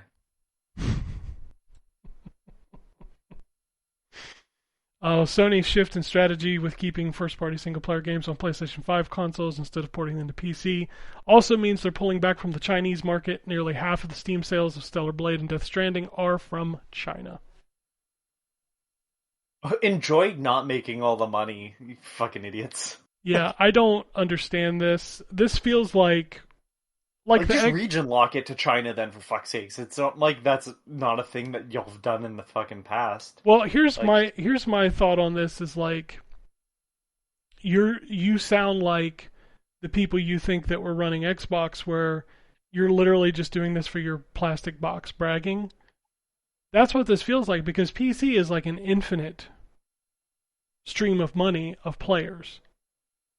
And there are two parts to this where if they would have just made the games day and date on PC and made them good ports, they bought a porting house for PC. Make good ports, release them day and date, they would sell But the second part is like maybe not everybody wants your first party games as much as you think they do. What did Sorrow sell like 300,000 copies? Like Well, Housemarque games never sell a bunch. So yeah, but that's like one of your two big games this year. I'm not denying that. I'm just saying. Like that's crazy to me that I don't know. I think you would want that on PC because my understanding is what was the first one called? It's I'm drawing a blank. Returnal. Oh, wow. Yeah. Returnal did okay on PC. So like there was a hunger for that. So let's say you only sell 200,000 copies on PC, that's still 500,000. That's almost like 40 extra %. Like that's free money, Yeah. right? Like it makes no sense to me to pull away from PC. You still want to hold your console box, your little plastic box, which is the dumbest shit on the planet, and I wish this shit would just go away. You still have that. It's not on Xbox. It's not on Switch. PlayStation isn't competing with PC. PC is like its own thing. It's kind of like Nintendo. Nintendo is its own thing. You know, the only two still console warring are Xbox and PlayStation. And it's dumb. And it's not a fair fight. No, it's not a fair fight. It's over. There is no fighting. Which is also what makes no sense that they would pull their games back. It's like you're not going to sell any more PlayStations, especially when your lowest model cost over $650. Hold on, let me find out the what would it cost in Canada section. For the PS5 base, let's just say a base digital no disc drive. Yep, we're gonna go to games. Sorry, we're gonna go to EB Games website. Jesus Christ. Okay, so it is $749.99. So it's probably $650 here for the digital no disc. And we're gonna do the little bit of math. I think they're $650. Well, that's after tax in Ontario, it comes to $847.49 for a discless console that is that's right, 6 sir. years. This man has no disc. It's also 6 years old. The PlayStation 5 is 6 years old. And all those exclusives. What, all three of them? I'm not being facetious, isn't it? What, like Ratchet, Demon Souls? Remember how they wasted a bunch of money? This is the other thing too. I know that he jetpacked out of there, but like all those studios that wasted money making live service games that never like just either have been canceled, happened. they flopped, or they're going to flop, kind of thing. Because that Jade Raymond game is never. I don't think it's coming out. We're all in agreement that there's no way that oh my god, why can I not remember the fucking game series now? Aloy. Oh, Horizon, the online Horizon service game. Yeah. Oh. That's gonna fall flat on its face. Oh fuck! It just we just don't learn to fucking let. I think that's more than anything is just I'm tired of seeing the same shit play out constantly. Like no one learns anything. I'm also getting bored. I know my face would be rubbed in it. Well, here's the thing: is I'm also getting bored of this style that Sony has created of these really just not interesting. Like, there's no fun to them. They're all like super serious, over the shoulder with stealth elements and RPG elements, adventure games. And like, I love those kind of games, but Jesus Christ, I just feel like everything is trying to be that game. There's three types of games, Ken. There's your online service game. Now there's varieties of that, but that we're just gonna use. Actually, sorry, there's four. There's Dark Souls. There's the Sony over the shoulder, and there's open world. Take your pick. Any of those could also have roguelike elements. You're welcome. Like, and cards sometimes. I feel like there can be and it goes back to the PS2 conversation. Just make some dumb, fun shit. Like, I don't know. But it doesn't sell. So I get it from a business perspective, but at the same time... But it doesn't sell because none of them put any effort into selling that either. Sure, they don't put any effort into selling it, but also, we're a dying breed. We're not the gamers today. Yeah. We're the old guard. Whatever. I get it. But it's like also at the same time, like, we are, but those fucking kids pick up on some weird shit too, and it's not like anyone's trying to make the next weird shit. They're like, oh, I saw somebody that made the weird shit. We could do that too. Could ya? Well, you didn't. Like, Well, yeah, it's the same people seeing Jackson Pollock and going, I could do that. You could. You didn't. So the fucking ship has sailed. You know what I mean? Also, Jackson Pollock paintings are gigantic, so it probably couldn't. You don't have the space. But you can't afford that mortgage. More space. Well, I mean that too, but like seriously, that dude's paintings are gigantic. You go, oh, okay, well. You know, back then there was a lot more open space because it wasn't taken up by AI data centers. Oh well. Not to bring the room down. Because everything sucks ass. I'm so done with just like, hey, you remember that bright cartoony Rayman game? What if we made it 3D and not as nice looking? What are we doing? What are we doing, guys? Everything's got to be. Everything has to be in shitified. Just stop. Everything got to be super serial. Super serial. Super serial. Man, bear, pig. Super serial. Okay.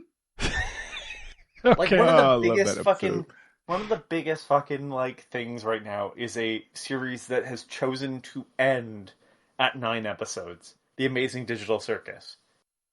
And it's just like, I don't know. What is that?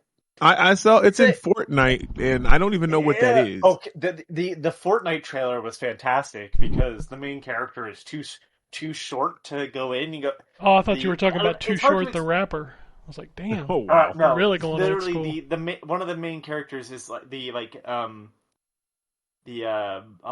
ringmaster just grabs that character by her hands and feet and just stretches her taller since she's tall enough to fucking be in Fortnite.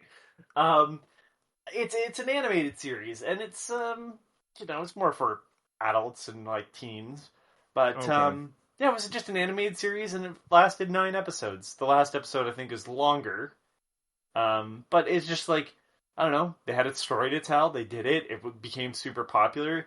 I find it kind of in the same vein as, and not for the story sense, but just the way that like it just naturally garnered fans. Undertale, you know what I mean? Like these internet things that are really popular because they're just kind of doing their own thing and they don't have like a ton of fucking corporation behind it, and I don't know, like, not a ton of budget. None of these had, like, a ton of budget. They just had enough budget to make it work. Like, I don't know. It just fucking... Gotcha. Moving on.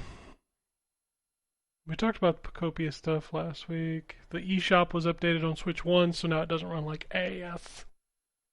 Could you just remove all the junk? PlayStation's been doing that. Do that. Yeah, they're not going to do that. Nintendo got hit with a data breach. A whopping 859 megabytes of Tiny Pulse data was stolen. What? Yeah. It includes... What type of data? Tiny Pulse data includes employee names, surveys, workplace feedback, and more. Okay. 859 megabytes.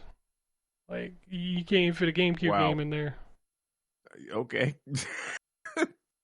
Nintendo announced they're opening a Super Family restaurant at the Nintendo Museum in Japan at the end of this year. Okay. Cool. Arc System Works is doing a showcase. Everybody's doing a showcase, brother. June 24th, so that's this week. I wonder if there will be some Arc System Works fucking DBZ or one of their fighting games or Double Dragon. Yeah. Oh, them. Yeah. That they're making the Marvel Tokon game. Yeah, PlayStation. yeah. I want to play that. I wish that was coming to Xbox. Well, it's I'll have not. to get It's a it on PC. PlayStation first-party game. You get nothing, and you will like it. Well, it's not, and if you Yeah. ask, they'll spit in your face. That too. Damn, that seems like a lot. Fuck you, piece of shit. And there's just like 10 minutes of them like trying to snort up a loogie. I guess it's officially official that the Nagoshi Studios has been closed. I mean, Oh yeah. speaking of it taking a lot of money, and I kind of get it. The fuck you mean? It's that much money, and you needed more. I mean, that's Like, what we are. I'm the one that defended them to some extent, but it's just like to the same margin. Like, come the fuck on. I was excited to play Fat Yakuza. Also, I'm not gonna lie. Also, but I'm just gonna say something should've now, and I'm not trying to be as a mean, larger but man like myself. outside of Kojima, has this ever worked out for anyone? Well, Where they're leaving like, and forming I'm your gonna own go studio. build my own studio, No, and then I joke about make this all the same time. thing. No, that's not true. Because didn't Vince Zampella leave and build his own? So that worked out for him. He right? went to Didn't they- Activision. To No, but EA. when they wait. When I thought the first Titanfall game was I didn't realize it was EA. Was it? Yes. I thought they got bought by them. No. I didn't realize He they left published it. Activision Okay. to go to EA. That's a lateral fucking move. No, it absolutely is. Yeah. Damn, I backpedaled. Shit, I said my bad. Like you're And right. also, I thought it was and indie. I hate to be shitty like this, but at the same time, it's like there's 1,000 fucking plus people that have all worked on first person shooters at this point because they've all worked on Call of Duty. Let me ask you. Finding a team to put it together is not the same as like finding a team to make fucking Star no-name Citizen? Yakuza. Let me I got ask you. you Yeah, I got you. the $1 million question that'll answer everything. Have you ever seen a trailer where it was like from the creator of blankety blank, and then you were like, played it, and you're like, that's game of the year? I'm gonna give me a From second. when they go to their own studio, this is their own studio. I know what you're saying. Kojima. That's you it. said Kojima was the outlier. Well, wait. Yeah, I know. 'cause That's what I'm saying. Well, wait, and I don't know. Y'all don't yell at me because I don't know. I'm not saying this for sure. The Final Fantasy guy that left to make Blue Sakaguchi? Dragon and stuff. He makes very good games. I would not say any of them were game of the year. No, that you don't Well, remember no, the I name just of was them. asking if that's the. But I mean, I liked Blue Dragon, and I liked Blue Lost Dragon was Odyssey. fine, me but see. who What else funded did who Miss funded Walker- who funded Blue Dragon?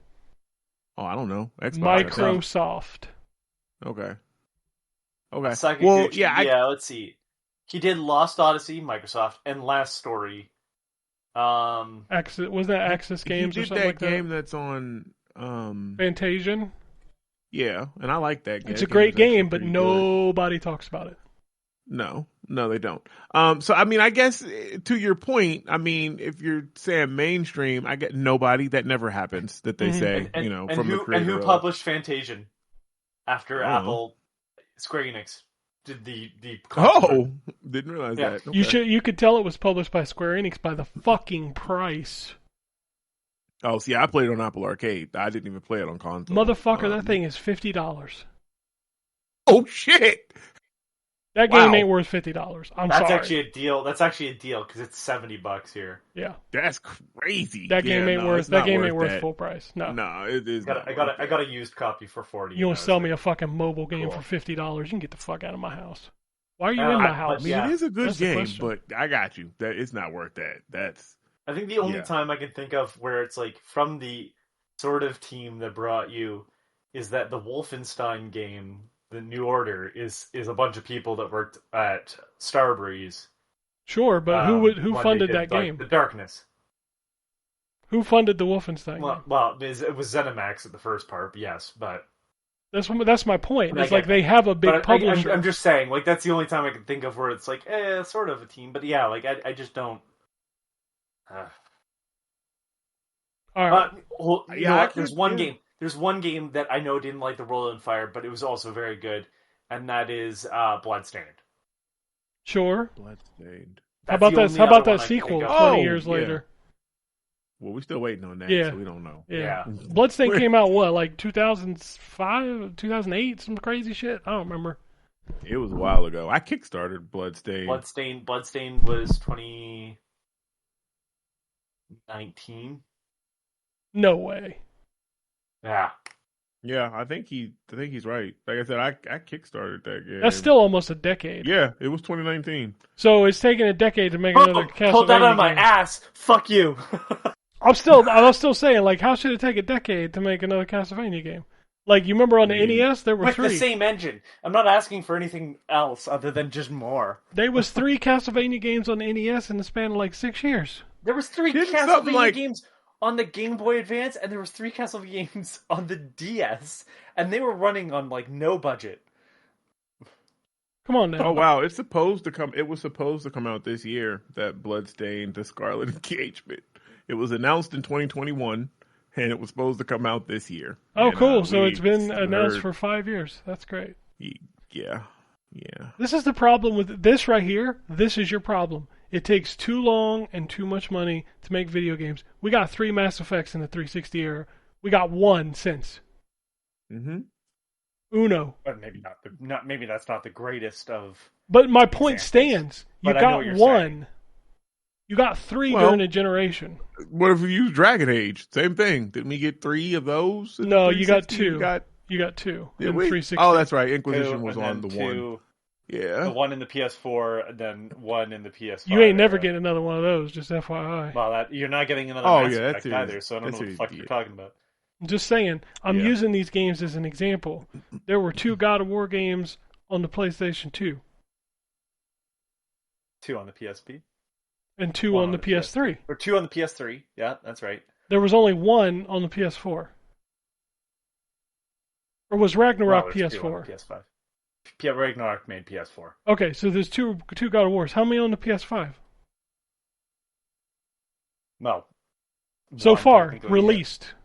0. Yeah. Unless you count that little indie game that was not very good. We don't have to. Yeah, I didn't like that game at all. That game was not good. There was 3. Well, there's 2 Tomb Raiders released on the PS4 or Xbox One era. The remastered Shadow. No, there was 3. On Xbox One, there was the original, then Rise, and then Shadow. But the original was a PS3 game originally. Oh, that's right. The remaster was on 1. I got you. Whereas there were 5 on the PS1. There was 5. 4 on 360. 5 on 360. Yes, 5 on 360. There was only 1 on PS2, but that was because that was the transition between core design and Crystal Dynamics. Angel of Darkness. Angel of Darkness destroyed that franchise. I knew that game was bad to some extent. And I didn't play it. Brother, we knew that game was bad before it came out, and I was there when it came out. Ratchet and Clank, you had what, 3 on the PS3? 4 on the PS3. Jesus. One of them smaller, but you had 4 on the PS3 plus the 2 spin-offs. There were some on PS2 as well. There was 1, 2, 3, 4, 5, 6 on PS2. Yep. And I'm including the PSP ports. And then 5 on PS3, including the 6 on PS3, including the 2 spin-offs. And then 1 on PS4. And 1 on PS5. 1 on PS5. It's cool. I'm not asking for 5 Tomb Raiders on the. You got 3 Uncharted's on PS3, 2 on PS4, none on PS5 because they're done with that franchise. None on PS5. That's correct. But my point is like I'm not asking for 5 games in a series, but I'd love 2. 2 would be fucking awesome. Yeah, you need more than 1 to be a series, I think. How you can't? I'm gonna set. Fucking, I brought the Wii U up earlier. This is the standard. If somehow your series has less than 2 games from the same series on the console, just note the Wii U had, and I know that 2 of them are remasters, but they were full remasters, 3 Zelda games on that fucking system. Like, Jesus. how? It's embarrassing. This is your problem. You should not be behind the Wii U at any point in time. Yeah, that system lasted what, like 3 years and sold 13 million copies? Like, come on. All right, let's move on so we can finish this up. You want to buy an SSD for your PS5? They start at $380 for the 1 terabyte. Do you want to guess how much the 8 terabyte costs? I know. You posted it. How much? $2,960. What? For a hard Terrence, drive? Yeah. Terrence is leaving the podcast. He's dead enough.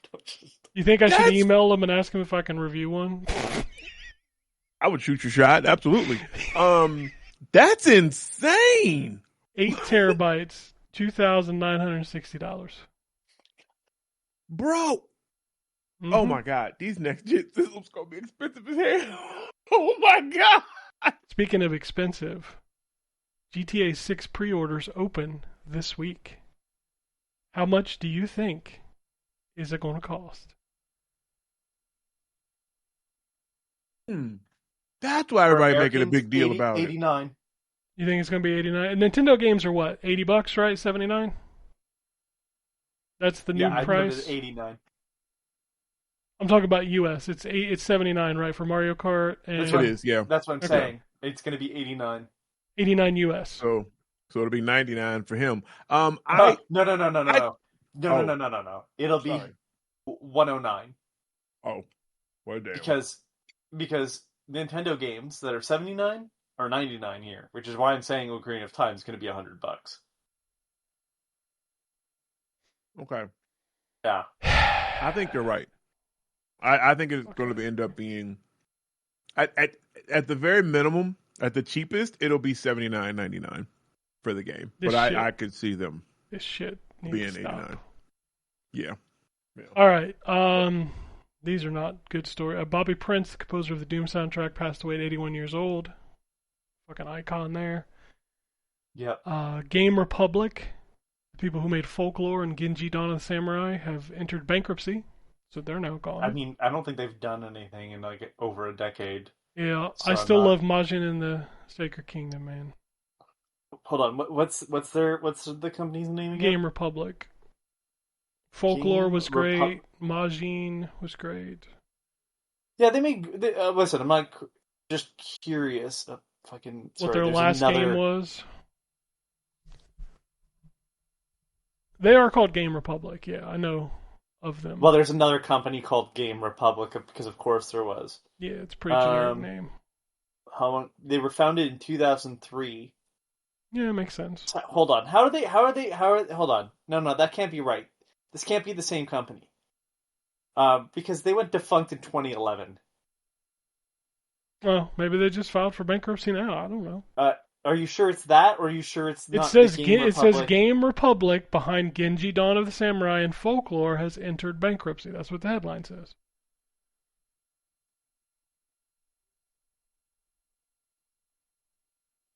That doesn't make any sense. Yeah, their last game was Knight's Contract. That game is not good. That's a Bandai Namco game.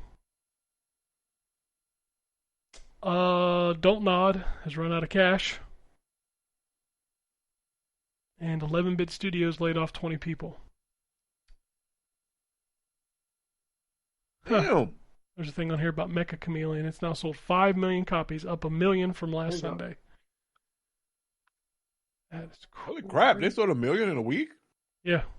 No, they sold 4 million. Oh, shit. Okay. Yeah, they sold 1 million as of last Sunday. By this Sunday, they sold 5 total. Wow.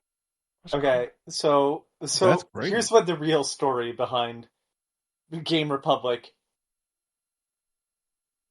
There was rumors that the founder left Japan due to rumors even circulated that Okamoto had left Japan due to massive debts. So now I think it's just the story is, it's time, motherfucker, pay up. Ah, I see. I'm pretty sure that's where that story's going. Well, you know, if you hit the giant enemy crab underneath, it's massive damage. Oh fuck! I'm pretty sure that's why historically accurate too. Yeah, historically accurate, taken from actual history books. Street Fighter 6's next character, Yasmine, launches on August 3rd. I have no idea who that is. I think he's new. Character. Call of Duty, Black Ops, and Black Ops 2 are being ported to the PlayStation in July. You may be wondering why they're not being ported to Xbox, because you can already play them. Yeah, Xbox. Oh, they're in Game Pass? Because they thought it was a remaster. Actually, I think those aren't they? No. Are they not? Okay. No, they're not. No. Why would they be in Game Pass, Anthony? You can buy them. Right. They're backwards compatible. This was a cool story. Rockstar made it so that owners of GTA 5 on Xbox One and PS4 will be able to upgrade for free the Xbox Series and PlayStation 5 versions. And they just doing that because they know that you're about to give them $80, so they was like, fuck it. Go ahead. We'll give this to y'all. It's going to be 90. It's going to be 90.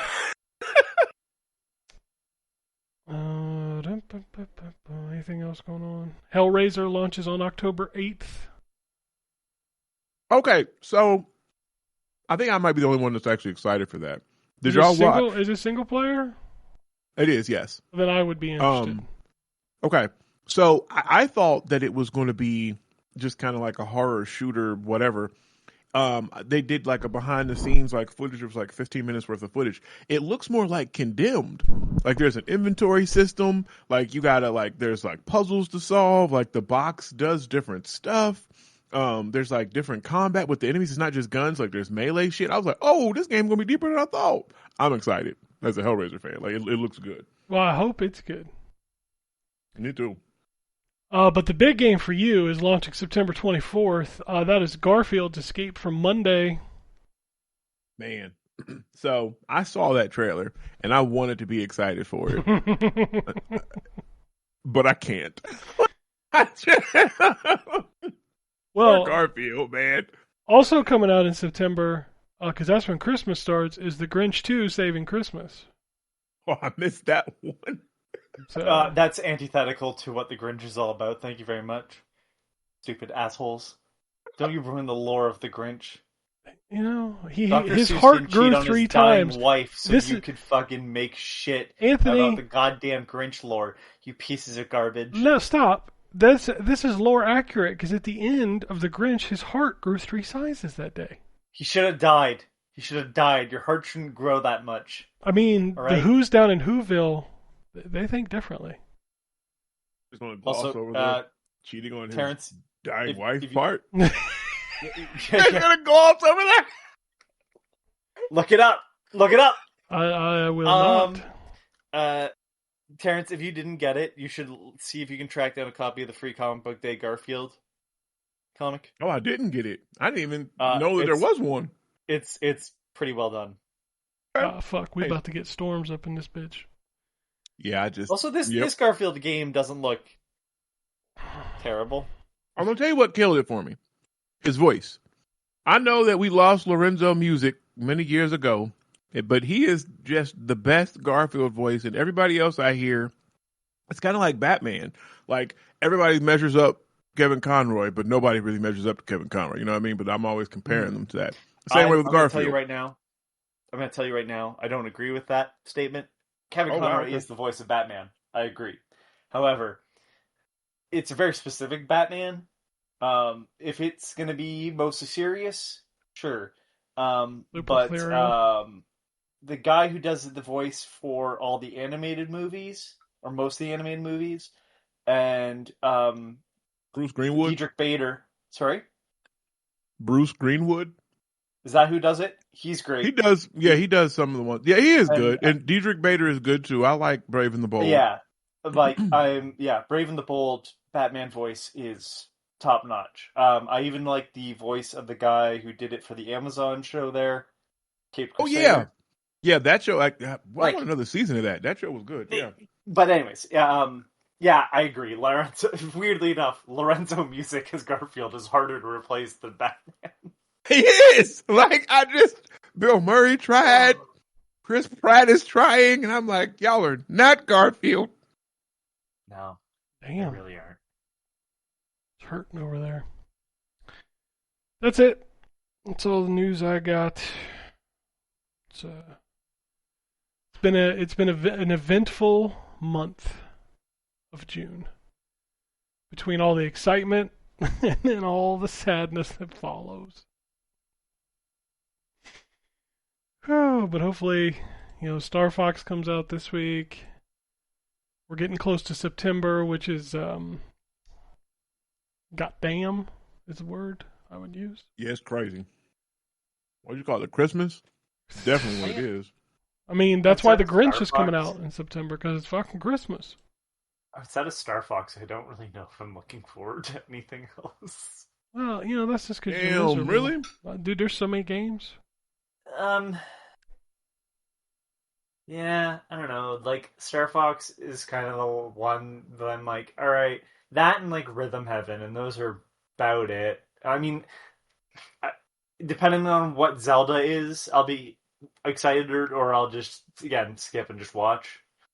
But He's a Zelda cuck.